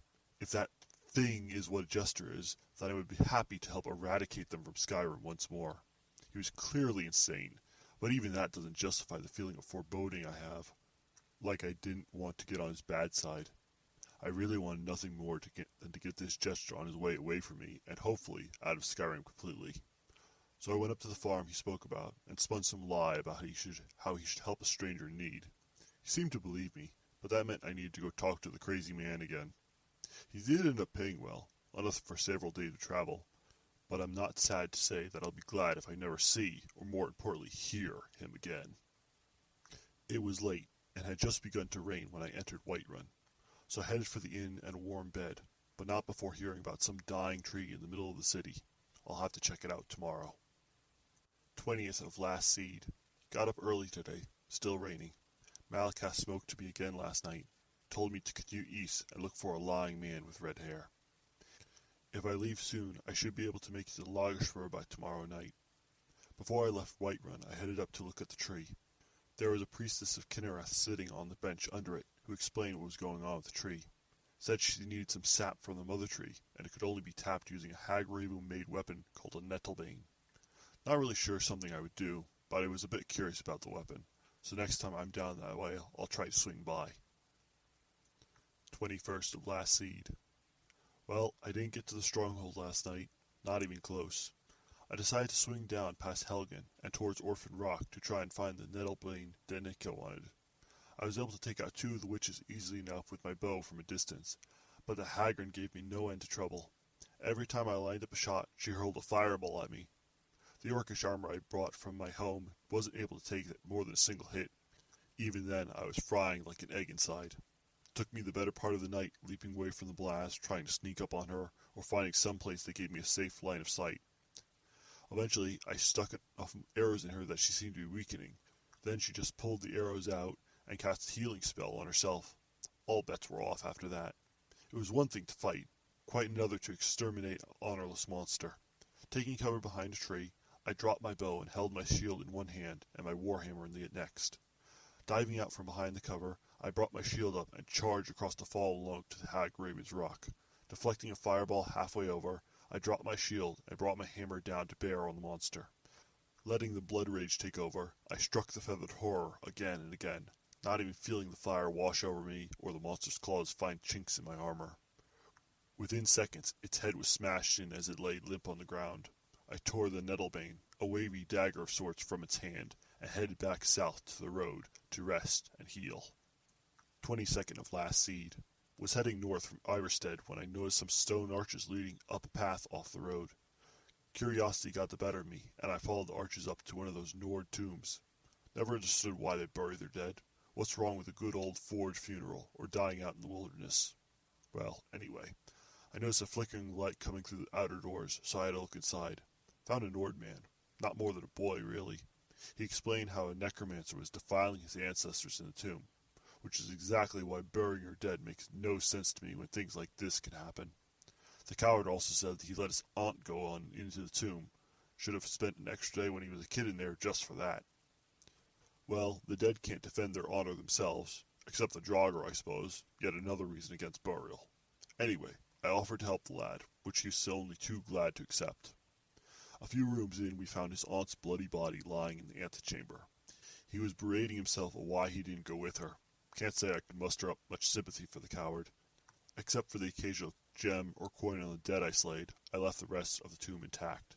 I didn't have a problem with taking what the dead had left behind for us, but I doubted the Nord saw it the same way. It didn't take long to find the hidden passage. The big ring on a chain was a bit of a giveaway. I'd like to say I had no problems taking the necromancer down, but as soon as I landed the first blow, he up and vanished, while all the Nord's ancestors rose up to attack. Must have been about 20 of them pounding on us, but I filled them with arrows and gave the elf the same fate, with a bit of special orc poison that locked away his magicka. The Nord said he was going to stay and put his aunt to rest. I suggested burning her to ash since there was no forge available, but he wasn't so receptive to the idea. 23rd of last seed. Finally reached the stronghold in the early afternoon, but strangely enough the gates were closed and barred. Even banging on the gate and calling out led to nothing. I'm not sure what to make of this. Even if some ritual or sickness was occurring, a guard would have been posted at the very least. I don't like this. Not at all.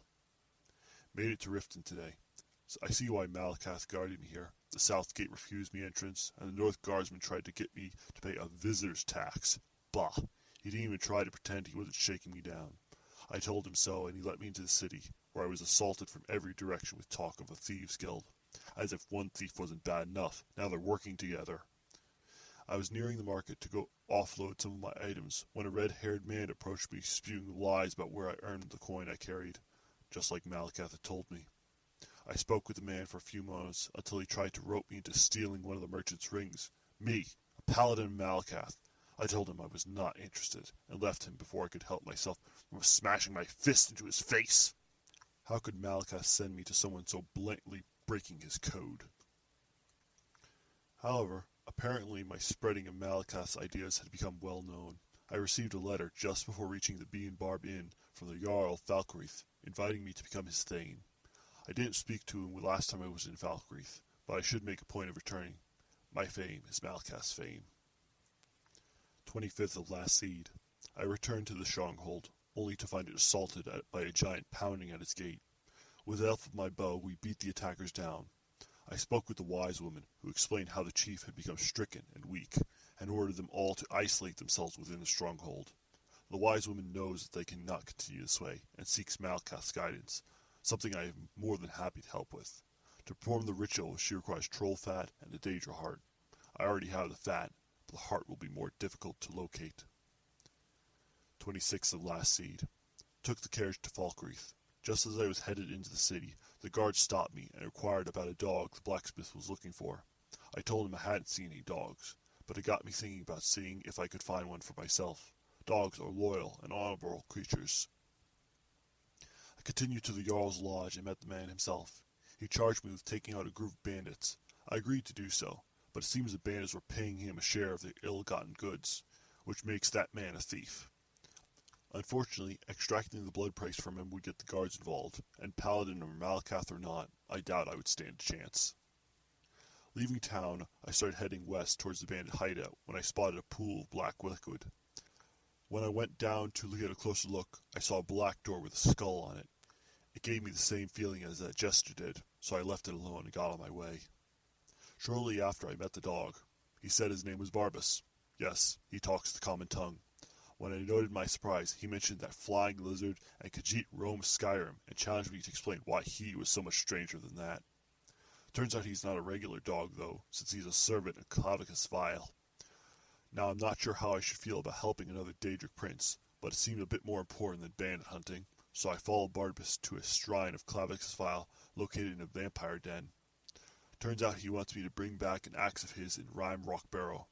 According to my map, it's at the very northern tip of Skyrim. Might take me a while to reach that area, but Barbas seems like he wants to follow me until then. I just wish he would stop barking so much. 27th of last seed. Reached the bandits around noon. They had the advantage of numbers and heights, but they proved no issue for my new orcish bow to put arrows through them. Barbas was surprisingly useful in combat. Not only does he distract them and took a few down, he shrugged off wounds that had killed another dog. Guess being the hound of a Daedric lord has its perks. 28th of last seed. Returned to Falkreath, and, after doing some odd jobs around the city, delivering ashes, finding Daedra dogs, retrieving a journal from haunted caves, I became the Thane of Falkreath. My glory is Malakath's glory. 29th of last seed. Returned to Whiterun to speak with Pure Spring about the Nettlebane. Quite a bit happened before I even left the city, though, but let's start with her. Went to return the dagger she sent me for, and she refused to even touch the thing, instead sending me to the Elder Gloom Sanctuary, which was to the east. I'm sorry to say I'm starting to get annoyed at her. She really doesn't seem to care or even believe I'll succeed, and isn't helping by pointing me to a place that is somewhere in a quarter of Skyrim.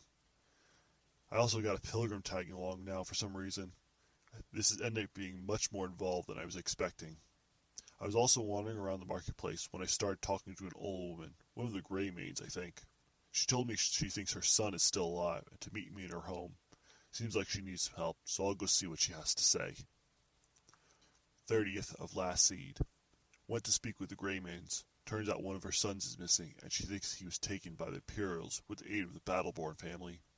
I was sent to go find evidence at the Battleborn's home, and found a missive explaining how he was a prisoner of the Talus at Northwatch Keep. I know it was needed, but it felt wrong taking the missive. I left a few septims in his place as a blood price. When I told the remaining brother about the missive, he wanted to gather a group and assault the keep, but I convinced him to let me try alone first. I'd rather be outnumbered than take the chance of putting an arrow in one of their backs because they turned the wrong way. Good news, though, is that Northwatch is near Rime Rock Burrow, so I can get that axe with Barbas as well. First thing is Elder Gleam, however. After several hours of travel, I reached the sanctuary. I was not expecting a giant underground grove. It was surprisingly pleasant to take a few minutes to rest before I continued up to the big tree. I used the Nettlebane to lift the roots. I could have crawled through if I removed my armor now that I think about it, but that's in the past. I was about to extract the sap when what's-his-name started yelling at me about being a man of violence. It was like he hadn't seen me dealing with bandits or anything the entire way over. Well, I asked if he had a better idea, and to my surprise he actually did. So now I'm going to be carrying a sapling back with me. Just gotta figure out how to fit it into my pack. 31st of last seed. Returned the sapling to Whiterun. Ironically, it was the last day of last seed. At first, Pure Springs complained that I didn't bring the sap back. She complained about how was she supposed to run the temple without the support of the people who came to see the Gildergleen.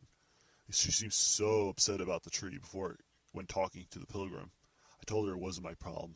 I did what she asked and then some. It's time to wash my hands of this fool Aaron. 1st of Heartfire. I took a carriage from Whiterun to Solitude during the night. I dozed most of the way, so I was still a bit tired when we stopped. I decided to run down the road to Dragon's Bridge instead of bothering with the city. I went to the inn and woke up the innkeeper to buy some food and a room. But when I stepped back into the main hall, I looked to my right to see a bear standing next to the hearth. At first I thought it was a stuffed bear, but then it roared at me. I sent a few arrows flying and put it down with the help of one of my wandering kinsmen. It was still strange, though. How did it even get through the door? 2nd of Heartfire. At the turn of the night, we assaulted the old fort to save the Grey Men. The place was swarming with Thalmor soldiers, and Malakath would be proud of the carnage I left in my wake, and how the prisoners were freed. Such a waste to keep people locked in cages. By sure, it's cold up here. The sun is rising now, and I'll leave as soon as it's up. Strange thing, though. I swear I can see a castle across the water. Not a keep or fortress, but a tall castle. I was heading back east, freezing my tusks off when I spotted a cave. I went in to get out of the wind for a moment and cleared it out of ice wolves. In the back of the cave, I found a victim of the wolves. I'm not sure who he was, but his clothes were thick and fur-lined, warmest I've ever seen, and he didn't need them any longer, so I took it for my own. Haven't been this warm since I left Whiterun. Made a detail over to the stronghold up here to check in with them. They seem secure and not needing any assistance. I discussed the southern stronghold's plight with them, and they were able to sell me a Daedra heart for the ritual. I need to get back there soon. 5th of Heartfire. When I was heading out of Whiterun, I saw 2 Red Guards arguing with the guard. Seems like they were looking for another Red Guard woman in the city. They asked me for my assistance, but wouldn't tell me why they were looking for her. Something's telling me not to trust them, but I suppose I could ask around. There's only 2 Red Guard women in the city after all, the Merc's bookworm wife and the serving wench. Seems like I made the right choice. As soon as I mentioned the Red Guards to the serving wench, she pulled a dagger on me and threatened to cut me in 2. It was almost laughable. This puny woman with a bit of iron against a fully armored paladin of Malakath and Clavicus Vile's hound. I smacked the knife away and called her a fool. Apparently she's a runaway noble from Hammerfell, and the assassins from the Altmari Dominion. Not sure why they would want to take her back to Hammerfell, though. After talking to the Red Guard in the prison, he directed me to his leader's hideout to the west, a cave of all things. I could understand an inn in another town, or even an old fort if he didn't want to pay the coin. But a cave? Every time I get deeper into this problem, it gets worse. I'm going to speak with the serving wench again. If she doesn't give me some evidence to back up her claim, I might just leave them all to work it out themselves. 6th of Heartfire. She didn't. I told her if she wanted someone killed, then she would need to do it herself. Heyo, fellow Roundtablers. This is my first Roundtable, and I just started listening recently, actually. A little bit about my character. We have Ogan Gronach. He's a orc male. His warrior skill is archery. His mage skill is enchanting. His thief skill is alchemy. Civil War side is Stormcloaks. His class is Paladin, and so I made him a Paladin of Malakath. His guardian stone is the Ritual Stone, which does the Raise All Dead. I'm not sure how useful that's going to be for him, but we'll see. His home is Breeze Home. His orphan that he's going to eventually adopt is Runa Fairshield from Honor Hall. Stats-wise, he's Health 2, Magicka 1, Stamina 3, so he's not going to be using much magic.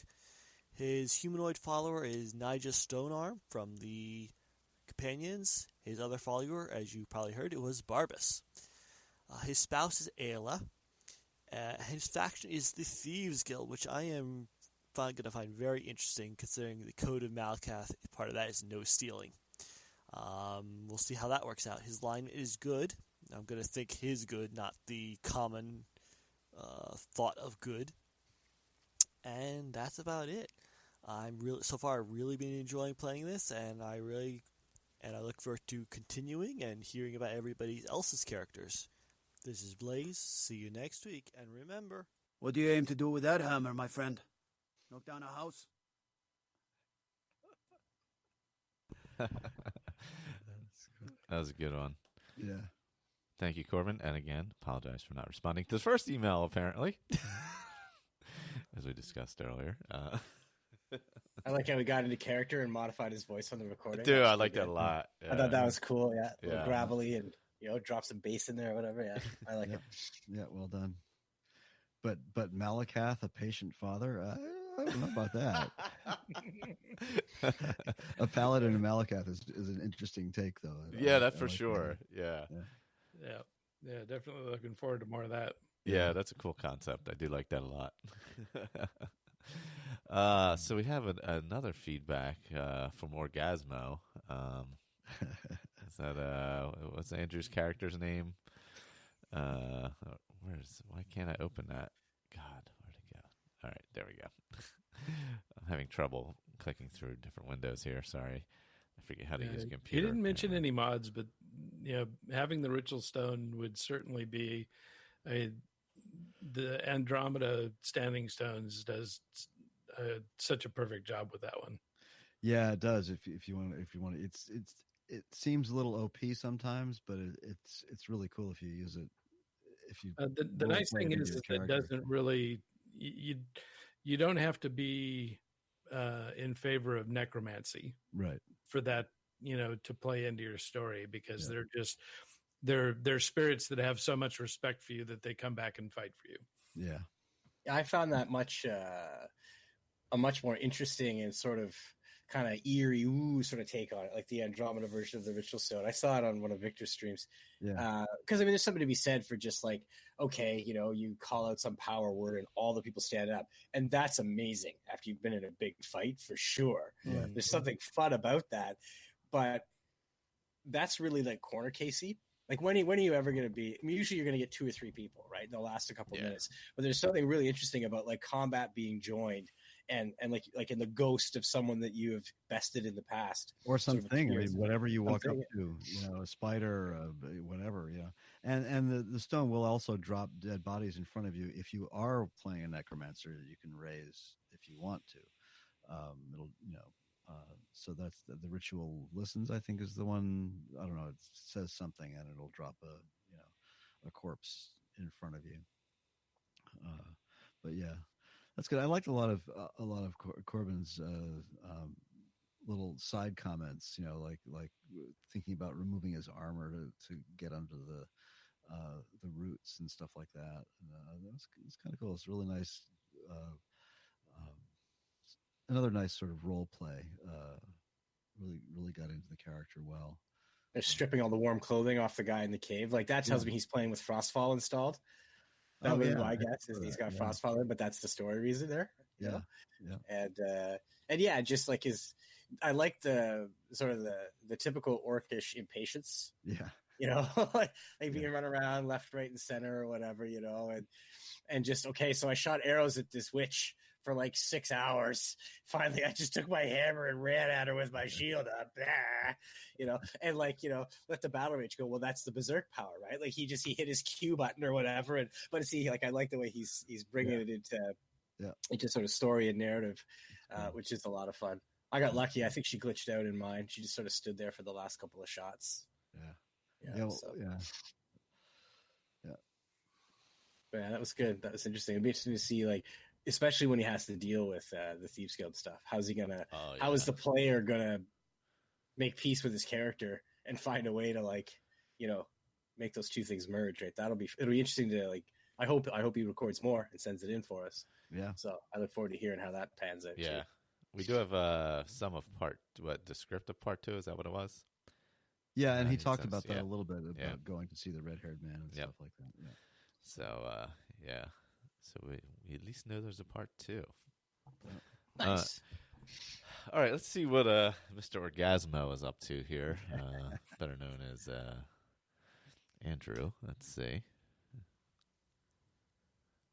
Legend from Orsinium says, an orphan was carved from ice, whose origin is quite the mystery. Some saying she's the offspring of an orcish frost wizard and a frost troll who was suspiciously kind to orcs who ventured up the mountain. This is the tale of Gazel Origom, a female orc fond of heavy armor and frost destruction magic.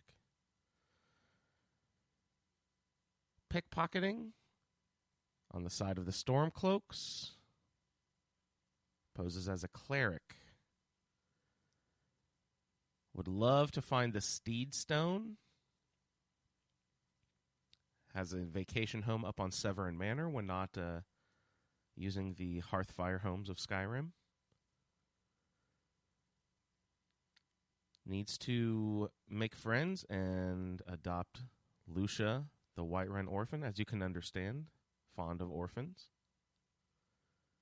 Has a health of 2, magic of 3, stamina of 1. So magico of 3 is very nice. Follower, we have Rogi Knotbeard. The Armored Troll of Dawnguard will be the non-humanoid follower. A spouse of Angrenor, once honored.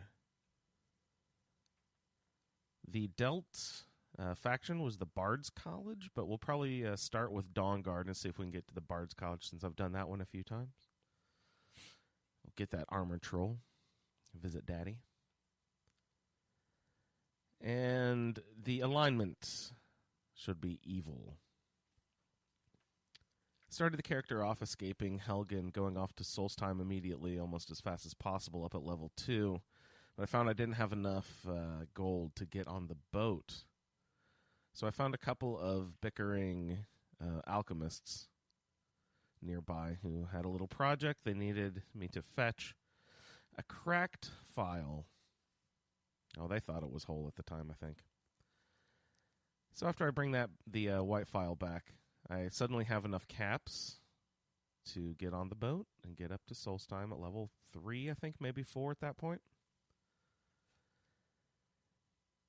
I found Solstheim very tough. I tried to get in. I have the black book from the Black Raven Mine. That's what my ultimate goal was. And then the other one, the other black book to get you the salesman guy who will pop out, so I don't have to visit merchants all the time. One of my favorite little exploits is that black market merchant. But I level 3 or 4, I'm just too low leveled. So I even went out and I grabbed one of the few followers I knew I could just grab quickly was a paid mercenary, Teldrin Sero. I love that guy. He's got that "and you" voice. Da da da da da da. I just love that guy a lot. So I grabbed him. He's been following me around. He's actually a really powerful sort of fire wizard, one hand, and he's got some powerful one-handed weapons as well. So double attack. He's good to have around. My other follower I have right now, just because I'm a big fan of the followers, is I've grabbed Vigilance the dog from over there at the Markarth horse stables. I have to do that before I go. Last time I tried, I went and did the, you have to do the thing where I want to go get the Verilus, Brother Verilus there. He's one of those quest followers you can sort of trap into following you. And last time I forgot that you have to get the dog first because I think Banig, the dog dealer there at Markarth, is part of the cult, the cannibal cult that you try to feed Verilus to. So I think after you start that whole process, I don't think Bannon comes back to selling dogs after he's been busted as a cannibal. So into the quests a little bit here. I have become Thane, spoiler alert, but I haven't built one lick of bed, one lick of roof, one lick of floor, anything. But I need to do that quickly because I do have concern for the orphan up there in Whiterun, so I need to get her a bed. I've already talked to her. I told her she could come live with me once I get a bed made for her. The quest here, become Thane. I did that. Kill the bandit leader. Really funny. even before I had gotten the quest to actually kill the bandit leader, something sparked up. It said, go kill the bandit leader at Embershard Mine. I was like, oh, sweet. So I thought that, oh, this is kicking off already. Nice. Because I just visited Falkreath and talked to a few people, but I hadn't actually done the thing where they told me to go kill a bandit leader. So I was like, oh, wow, it's actually pushing through. This would have never happened on PS3. This being nice. The quests are actually falling in line and being cooperative. So I went there, and right outside Embershard Mine, I ran into a very large group of bandits. I don't know if you guys have ever had this happen before, but there were like 8 bandits deep, and there were 2 bandit chiefs. So I don't know if the game double spawned a weird random group of bandits on my way to Embershard Mine, or if 2 random spawns of bandits found each other and were starting to fight or something. I don't even know what was happening there, but there were 2 bandit chiefs and like a total of 7, a party of 7 bandits. I've never run into a group that big before. But anyway, since I had Teldrin with me, he took care of me. I'm trying to do my best here to poke a stick here and there at everyone at level 4 or 5 at this point. But Teldrin's basically, wiping the floor with everyone. It's nice to have him around. Even though I think Colin might say he was stealing his kills. Is that how he puts it? So we get to kill the bandit leader. Embershard Mine, I get in there, get out. Anyway, long story short, I have to go up to Bile Gulch Mine, too, to kill that bandit leader. Because the first one wasn't, of course, part of the assigned quest. Or it wasn't in the... It didn't count. And I was really mad. Anyway, so I had to go kill another one over there at Bile Gulch. Or Embershard. Maybe those 2 were vice versa. I don't remember. I had to go to both. Become Thane. I did a few things to help people around town. I sold some cabbages to that poor man whose daughter was just ripped apart by a werewolf. I took the letter from Laud. Was that Dengir? Is that guy's name? Who was the former Jarl? He has this whole conspiracy theory set up that his nephew Sidgeir was placed to be Jarl because Dengir had come out as a Stormcloak, and then he wants to find evidence of all this happening. So he says, "Oh, I saw Laud writing a letter. Oh, that's so suspicious." And I was like, "Oh my God, writing a letter is suspicious?" So anyway, I humored him and I went over there to Laud's house. I got the letter, and sure enough, he's creating lots of armor for the Empire, can only be assumed. So we steal the letter. What else did we do? I don't even remember. Sold cabbages. Something else. The Ancestral Worship quest, you go to the Gold Deer family reunion, where his aunt has stumbled in, and you need to go save him, and there's a really bad man in there bringing back Gold Deer's poor dead relatives to life. And it's actually funny when at one point my character turns to him and he says, Aren't you sad about having to cut down to murder your family again? Or murder your family members?" And he's like, "Oh, this isn't murder because they've already died once. These are not my family." I was like, "Oh, that's a really mature way to look about this. Just cut them down, Galdir." Anyway, it was really nice to visit the family reunion over there with the ritual stone in tow. It sort of became a lively event. Delayed burial. Cicero out there on the roadside. I've never played it this way, but I decided to turn him into the guard. It's pretty anticlimactic, and I really want to see what happens with the... Is it Dark Brotherhood stuff later on? Does Cicero actually show up, or is he just out of the game now? Because I turned him into the guard, and the guard was like, "Okay, I'll do something," and then you just go back up to the farm. And the farmer cuts you, he cuts you off a slick back 5 or whatever. Just like, here's your dirty, dirty money for ratting some guy out. So I don't know. I don't know what's going to happen with that. Will Cicero still show up over there, or will he just be pissed at you? Interesting to see. I've never done it that way, I don't think. Blessings in Nature. Go get that Nettlebane knife. Bring it back. Also with the ritual stone in tow, it was really fun because I ran into an ice mage, a fire mage, and a lightning mage out front. All came to battle. You take those down, and the Hag Raven, you sort of kite those element wizards over to the Hag Raven, and you get everyone close together. And after the battle, that ritual stone gives you a really awesome sort of team of magicians there. It's really cool. Ritual stone is not my sign stone. I'm getting the steed stone, which I will switch to when I eventually find that, because the steed stone actually goes really well. I'm assigned heavy armor, so I'm actually in the chitin armor, or whatever it's called, from up in Solstheim, what all the soldiers wear around town there. It's a nice, cool-looking heavy armor. And I've got the minor hood that gives me like 30 magic and stuff like that. I found some hide boots, which are light, but they give me plus 40 stamina. So I'm at this point, until my enchantments become way more powerful, I'm just going to have to rock those stamina boots. Let's see. In my time of need... No, missing in action was the next one. We have to go rescue Thorold. That is so weird. It's like, you want to think it's the Montagues and Capulets. No, you don't, because there's no romantic relationship between them. But you want to think that these are two sort of, I don't know, more important families in the Whiterun fold here. But then they turn into, it's more like a Hatfields and McCoy. I don't even understand what's happening here. This is crazy. But you break into a house and find, oh my gosh, this guy is still alive. Empire has him, and you go to these freaking the high elves. Fuck those guys. I don't even know. North Watch, keep, rescue Thorold, bring him out. And he doesn't even come home with you. It's like, just send word that I'm okay. No, let me escort you home. Good Lord.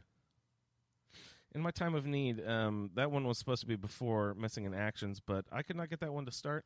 I've not kicked off dragons, and I did a little snooping around in the wiki there, and I think it says that you have to kick off dragons before that person will kick off the in my time of need, which is the Redguard Alakir story and the woman there. So that's my feedback. Sorry if I repeated a lot of information that other people will be going through, but that is Gazel Orgum, a sort of a mysterious origined frost wizard from Orsenium. And I'm looking forward to playing along with the Roundtable and everybody. Have a good one, and happy Skyrimming. Happy Skyrimming to the Indeed. Skyrim Roundtable originator. Actually, if you listen to the lost episodes, I think we're getting to the original Roundtable. Oh, wow. I think we're in that range somewhere. That should be fun. In the 30s, yeah. Oh, God. So we're in that. That's where the episodes jumped from 30 and 40 seconds to 30 and 40 hours. Yes, yeah. Exactly. Yeah, the 5-hour podcasts and things like that. Yes, yeah. I think we were all surprised at how long our first episode went. Oh, gosh, it had to be over 3 hours, that first one, Yeah. or pretty darn close to it. But yes, as we discussed, the Redguard quest, of course, dragons, blah, blah, blah, fucks things up. So if you don't want to play dragons, you're not doing that quest, as we discovered. See, but I enjoyed that because I use. Sorry, Victor. I don't use Unbound, but I just have a save file from that I use like by default a lot of the time to start my characters, and there are no dragons in that play. Mm. And even if I want to play with dragons on because I have a character concept, I've already done the same thing. Like I have a save file right after you get out of Helgen. And then, I just use the race menu mod or whatever it's called to make whatever character I want out of that person, and then just make a new save from there. So it's been neat to it was neat to actually sit in the wagon, and go through the beheading and that sort of thing. And it's still awesome. Yeah. Dragons are kind of a pain when all you want to do is just go get warm and sell your, ratty armor, in a town somewhere, but they're terrifying, fascinating creatures, oh my God. So it's nice to sort of have them in the game. And I mean, I did Bleak Falls in under 20 minutes. I mean, it didn't take much to kick that off, right? So Yeah, that's you can get through. you that can pretty speed quick. run that part of it pretty simply.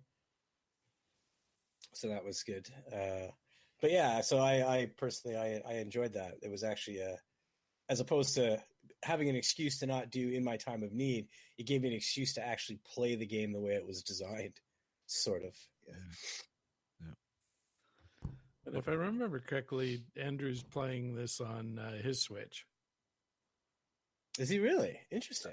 I think he thought is. That's what Yeah, you said. I think so. Yeah. I thought he said he was as well. But no shocker that he's rolling with the ritual stone right off the bat. Yeah, no doubt. Yeah, That no guy, surprise right? there. No Yeah. And it sounded like he was getting ready to just start a bar joke when he's heading into Orphan Rock, and he's got an ice mage, a fire mage, and a shock mage into Orphan Rock. That's funny. Oh, and my he's God. got like The hag every ready to be the essential bartender. Go ahead. No, sorry. Go ahead, Steven. He's got every essential companion memorized. He knows how to like get them just far enough into their quest tree that they'll follow him. Yes. Yeah. Yeah. He's just he Even runs the around damn like, he doesn't goat. need a mod. He doesn't Yeah. need a mod. But yeah, Varus is one of his favorite ones. It's Varus, right? Yeah. The Hall of the Dead guy from Markarth. He's pretty good, actually. And by the way, I think that if you turn Cicero into a guard, it's the same as agreeing with Laureus at first. Eventually, Cicero will do horrible things to the Laureus family. Oh yeah. For not helping him. Huh. Just in case Andrew was wondering. I believe that's what happens. If he goes back there and visits the house later on, he'll find out. Yeah, and still gets out of jail and goes back to the sanctuary. Of course, because he's Cicero. Yep. And actually, Montague and Capulet isn't all that off when it comes to those families, because John and Olivia are Right. definitely, They're the Romeo and Juliet. absolutely. well, and the two little ones, like they're going to be doing it in 20 years from now, right? Like she's out there like poking him with a stick and shaking him down and getting him to do whatever she wants him to do. Braith is Amron's daughter. She's not if you're thinking of Oh, is she? Okay. bully girl, yeah, she's not a Battleborn or a Greymane. I just thought I only assumed she Battleborn. I assume she was, because she calls him "Hey Battleborn" with such disdain Right, that I figured, like, I'm a Greymane, I'm better than you. Give me your lunch money, you little twerp. Yeah. This is what No, I I figured we were think dealing with. she's Amron's daughter. Yeah. Oh, fair enough. Maybe mom needs to not read so much and parent a little more. Yeah, really. What else did he say? Oh, but it's bone mold armor, not chitin. If it's the stuff that's the people in Solstheim are Yeah, it's wearing. bone mold. Yeah. Yeah. And the last thing I've got, like I said earlier before we started, I have to call Andrew out on this. It's not Caps, Andrew. I did that on purpose. It's like the dog comment. He's trying to get your goat, Victor. Yeah. Oh my God. It's not Caps. Yeah. Yeah, it'll be interesting to hear how his comes together, because with the exception of frost magic instead of illusion, we're basically playing the same character. Like, he's a different race, but he's got the same skill set, right? Yeah. Like, I mean, he mentioned pickpocketing on the side. He's got the heavy armor. He's got the steed stone, and so on and so forth. So it'll be interesting to see, like that'll be a twist on the Roundtable. Usually it's very different characters, same quests. Well, it'll be interesting to see, like, how does he sort of imagine and play a character that's quite similar in the end, Yeah, Switch definitely changes things up for me just functionally. So I definitely go in different areas than I'm used to. So what about the bandit thing he mentioned at Embershard? I've never heard of anything or seen anything like that before. So what do you think happened there? Oh, that's a good question. So he said 2 groups spawned? Was that what he was saying? We had like 8 bandits, and there was a That's bandit weird. chief. Yeah, And he's not very high level, so Yeah, that's weird to If have you went in there a- at 20 or something, maybe. Yeah. But No, I mean, there's never a bandit chief in Embershard. No, there's only the when you go into Embershard, you get the guy at the front door, the two guys mining. You flip the thing down, 2 guys come running out. I don't think there's even a plunderer in there. It's like and then you I'm got not the sure. guy, the forge, the person on the bridge, the archer, and the other person. Yeah, that's it. Yeah. Two-hander sitting at the table. It's Yeah, a bandit thug or something like Yeah. that. Huh, interesting. So yeah, I don't know what happened there. Is the world a bit different if he's playing on Switch? Like, what's the term they use in Requiem? Is it de-leveled? Like, No, they didn't do anything to the game in that regard when they ported it? no. So it's not like, I mean, you would be surprised when you make Ember Shard hard anyways. Yeah, it's no, such an because early dungeon. But... yeah, I'm playing on Switch and I've gone through Ember Shard and it was the same.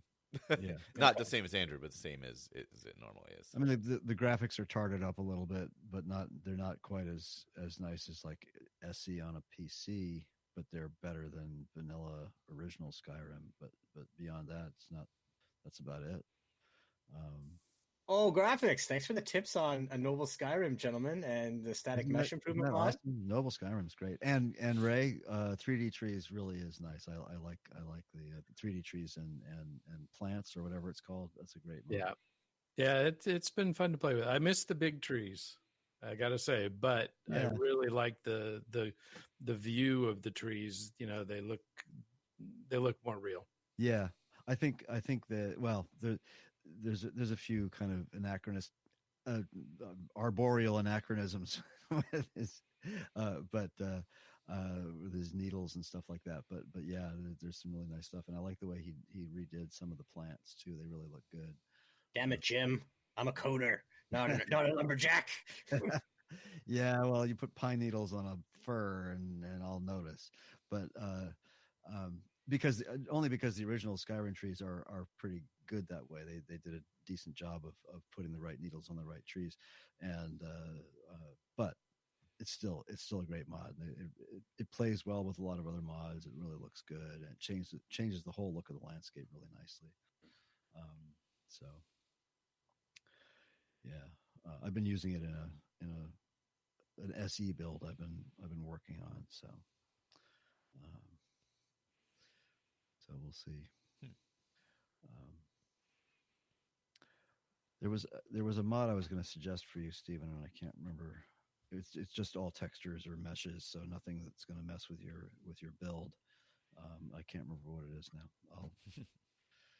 I'm relatively content. I think I've reached that nice balance point between not being embarrassed when I compare my Skyrim to everybody else's now, and having a tolerable load screen that isn't the result of hoarding gems. Yeah. No, it's not a joke. It's 30 seconds, 40 seconds, like to get in and out of a town. Like I got to be really careful. Yeah. Like I'm actually using a video editor now for the first time. Like I did this previously, but all the other stuff that I've ever done for the channel has either just been like books, which are very simple, or I've just pulled the live stream and then, sent it up as a video, right?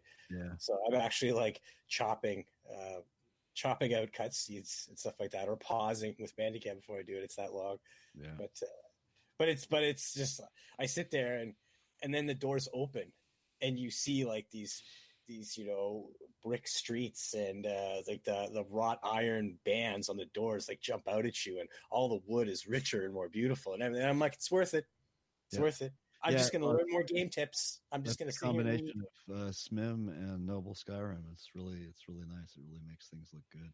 Yeah, I don't know if it's giving me some grief. Not to wander off too far here, but I have two pretty smart gentlemen about this at my disposal. I know it now. I know that both of you have been watching my episodes. There's one where I walk into the companion hall, and Ayla, her armor set is completely white. Now that's happened once or twice before, and I'm having an accompanying the video and audio suddenly go out of sync. So something's happening that's also impacting my recording. But like, I've never had that experience before I started putting in the recent round of visual mods. Like, do you like? Does Noble or SMIM like conflict with immersive armors maybe? And I got total character makeover, but that shouldn't change their clothing. It's just facial stuff.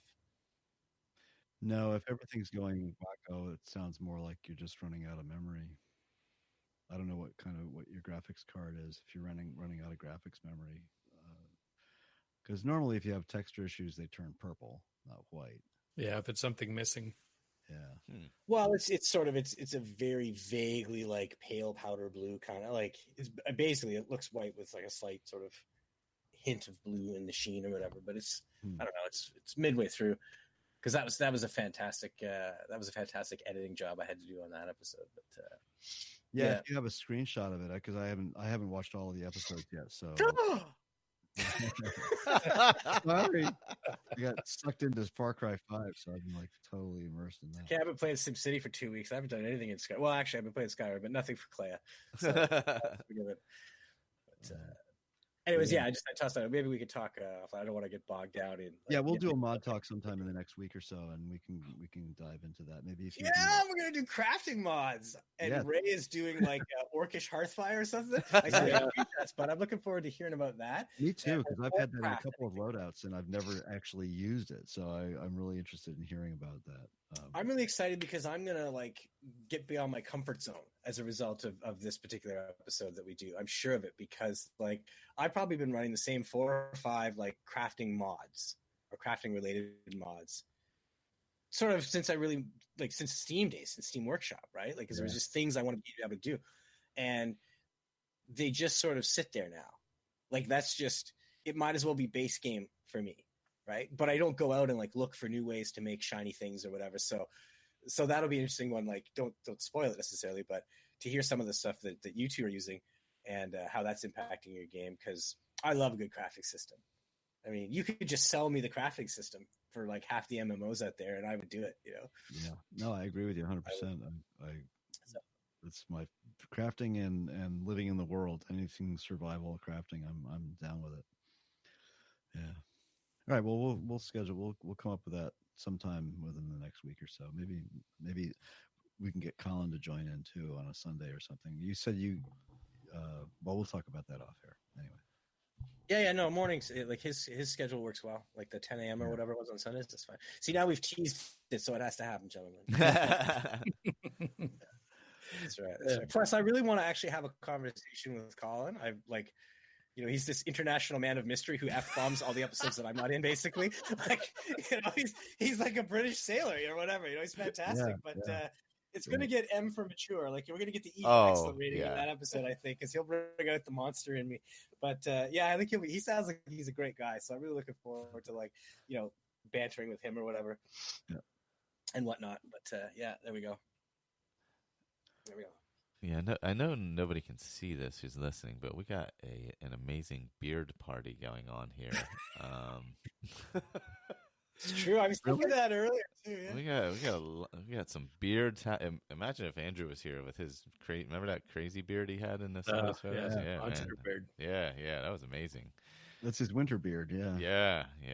It's almost when winter ends here. Mine. Yes. Well, I've this is semi-permanent now. Semi-permanent. Yeah, it's getting votes. So. There you go. It's getting votes. Yeah, I had to cut most of mine off. So I'm just throwing it back. Yeah, I saw that. It's trimmed down. So. Was that a retirement requirement? No. It was a medical. Yeah, you have to leave all your office supplies and your beard behind. You at the door. You didn't have that when you started working here, Ray. Yeah, only get to keep the goatee. That's right. You grew that on office time. That's right. Yeah. Well, my wife has never seen me without facial hair. Wow. We've been together over a decade, and I'm just under orders, even if I trim it too close to the face, she's like, "Oh, you trimmed your beard, eh?"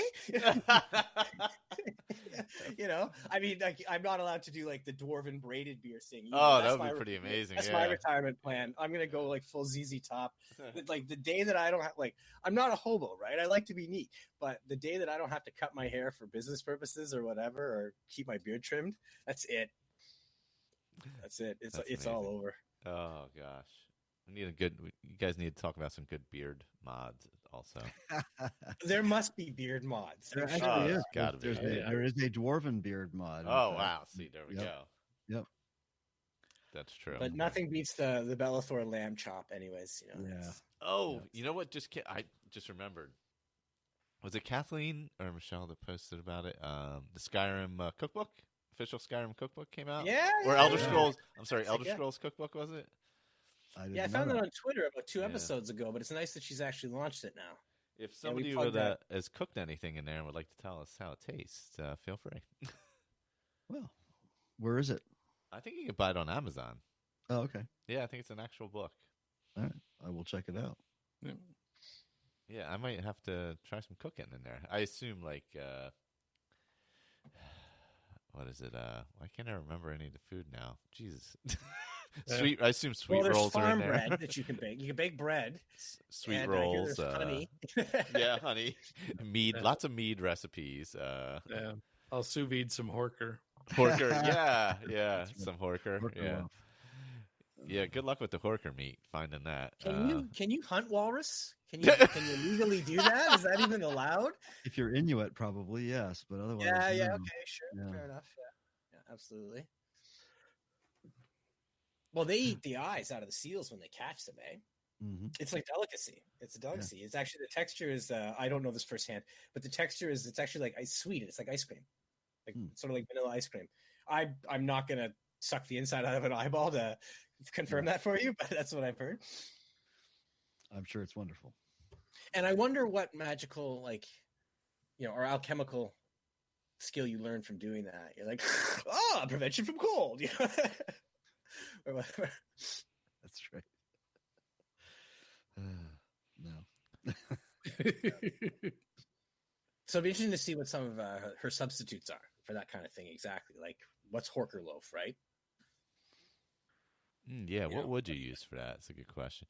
Pork, probably. Yeah, probably some kind of pork. Yeah, or something. pork belly. Yeah. There we go. Oh, pork belly. Yeah, excellent. So yeah, that seems like a similar texture. But yeah, so everybody keep an eye out for the Elder Scrolls cookbook. Let's get Victor to 100 subs. The Open World on YouTube. It'll never happen. Yeah. We got after this will probably be on the feed. Will probably be the next episode of Skyrim 10 AD. Nice. I'm trying to think which one is coming up on the feed because we just posted a bunch of them on Patreon. Patreon's up to like 26 or something like that. I don't know when our next scheduled episode is for. Is that the 10th of March? It may be. Okay. Sounds right. And trying to think. I think the next one's like the episode 15 or something like that on this feed. I could be wrong. Might be 14. But anyway, that'll be coming up next, and then other stuff after that. So obviously check out Skyrim Book Club and Skyrim Book Club Arcanium Edition. Can I talk about that for a second? Go for it. I'll grab the mic from in here. So, for those of you that are listening that also follow the podcast, there is going to be basically no content from now until April. I'm going through a migration.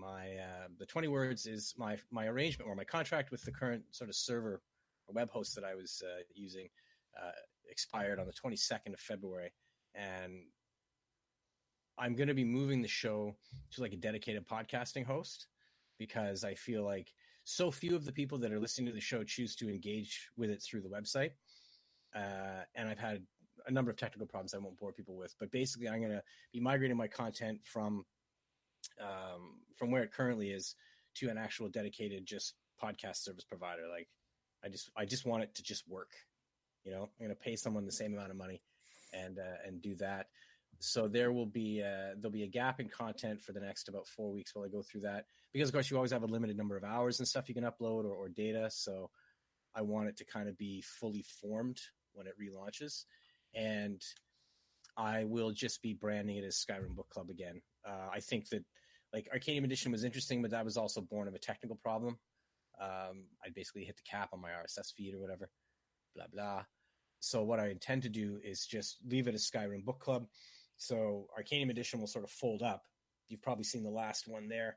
But if you're subscribed to Arcanium Edition, you're probably a Book Club subscriber. But yeah, we'll be back. It'll be on iTunes. It'll be searchable. It'll be everything, including stuff from outside of Skyrim specific, because I think we can all sort of tolerate Skyrim Book Club as an umbrella term for Elder Scrolls books, I think. So, and just that's, I don't know. I feel like that's Shalador. Yeah, I'm looking forward to your recordings. Actually, that's going to be fantastic. Looking forward to that. So you've got some time now. Yep, you've got some time before, but anyways, yeah, I just wanted to sort of say that. In the interim, alongside with sort of doing some Klea videos, I will make an effort to put more book content on the YouTube channel. So for those of you that are subscribed to that, or those of you that are listening to the podcast, I'll try to put up some new stuff. I mean, with like 700 books, I'm sure there are a few people out there that have listened to every episode I've published, but there are probably a lot of you that haven't. So maybe in the interim, you'll come across something interesting. I'll put together some of the best fiction maybe and post it there. So there'll still be stuff coming out of SBC in general, but the podcast basically April 1st, which has a nice serendipity because 3 years ago, that's when I started doing weekly episodes. Nice. And maybe I'll launch with my typical April 1st joke book. I'll have to find one. But yeah, so just FYI, the show's not dead. I'm still going to do it. I'm still enjoying it. We're just migrating for technical and financial reasons. So you should end up with a better product. And when you go to iTunes and you subscribe to Skyrim Book Club, again, I apologize. Well, maybe you won't have to. See, maybe you won't have to. You will be able to click on it, and every episode you've ever recorded will just be there. Because I'm going to find someone to just make it do that, and I'm going to give them money. That's a good idea. I just want it to do that. I don't want to have to learn how to code or do anything else. I just want it to do you just want it to do that. Here's my nerd book. Put it on the internet. Thank you. Here's your $6 or whatever. So perfect. Yeah. So thank you for letting me have a little bit of time. Oh, no. Yeah, always. Yeah. No, like it's your time as much as it's my time. When we're here, we're all here. And since I haven't played Skyrim in months, I'm no longer the Skyrim Addict. No, I'm just kidding. You're going through the 1,000 steps program, right? Like you're working your way up. Yeah. But you got to go through phases, you know? It's like it's phases. I'm in my Switch phase right now. I would actually like to start playing on Xbox One X again, but I haven't been down in the basement for 2 months. And I came down here and realized this is your living room? No, this is my basement. Okay. So I came down and I realized Connor had taken my Xbox One controller and now has 2 of them upstairs because he was playing something with that. So I now have none connected to the Xbox down here. So I'm going to need to acquire one apparently. So there is that minor issue I have going on. But I do love playing it on Switch because it's mobile. And I'll probably be playing it in the morning because I just found out I have to go to work like 2 hours early, which is freaking awesome text to get in the middle of the show. For Phantom Snow. So I don't think I have anything else. I'm trying to think. The Instagram's going to start coming back. Skyrim Addict Podcast, all one word on there. You could probably also search Skyrim Addict. There might be a bunch of those on Instagram now. I'm not sure. I'll eventually change that name. Fallout feed, of course. ASA Game Talk. Jeremy's Anthem episode is up. Chatterbox actually coming back next week. It's our normal month and a half schedule. And what else? I think that's it. So I missed 10 minutes of Skyrim, Michael. What's that? I missed 10 minutes of Skyrim. 10 minutes. I did like 10 minutes in Skyrim. I miss it. That was one of my I could actually bring that back again because now it's easier. I have Alexa. Oh shit! I just said the name. Now you're gonna get that. She's gonna like Google fecal matter for you because you swore immediately after. Man, somehow, it must be off. Something must be. Mine off. didn't hear you, so. Oh, good. Yeah, it didn't work in here either. I have that thing in here, and I could just set the timer real quick, and that'll be nifty. So maybe I'll do that again.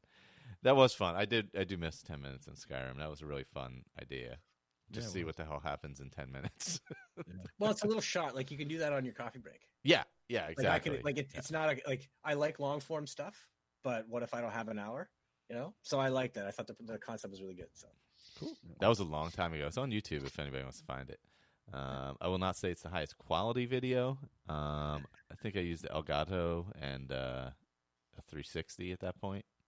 I think it was pre Xbox One even. So so it's probably 360 and an Elgato, and the same laptop I'm running, which is a mid 2010 MacBook Pro.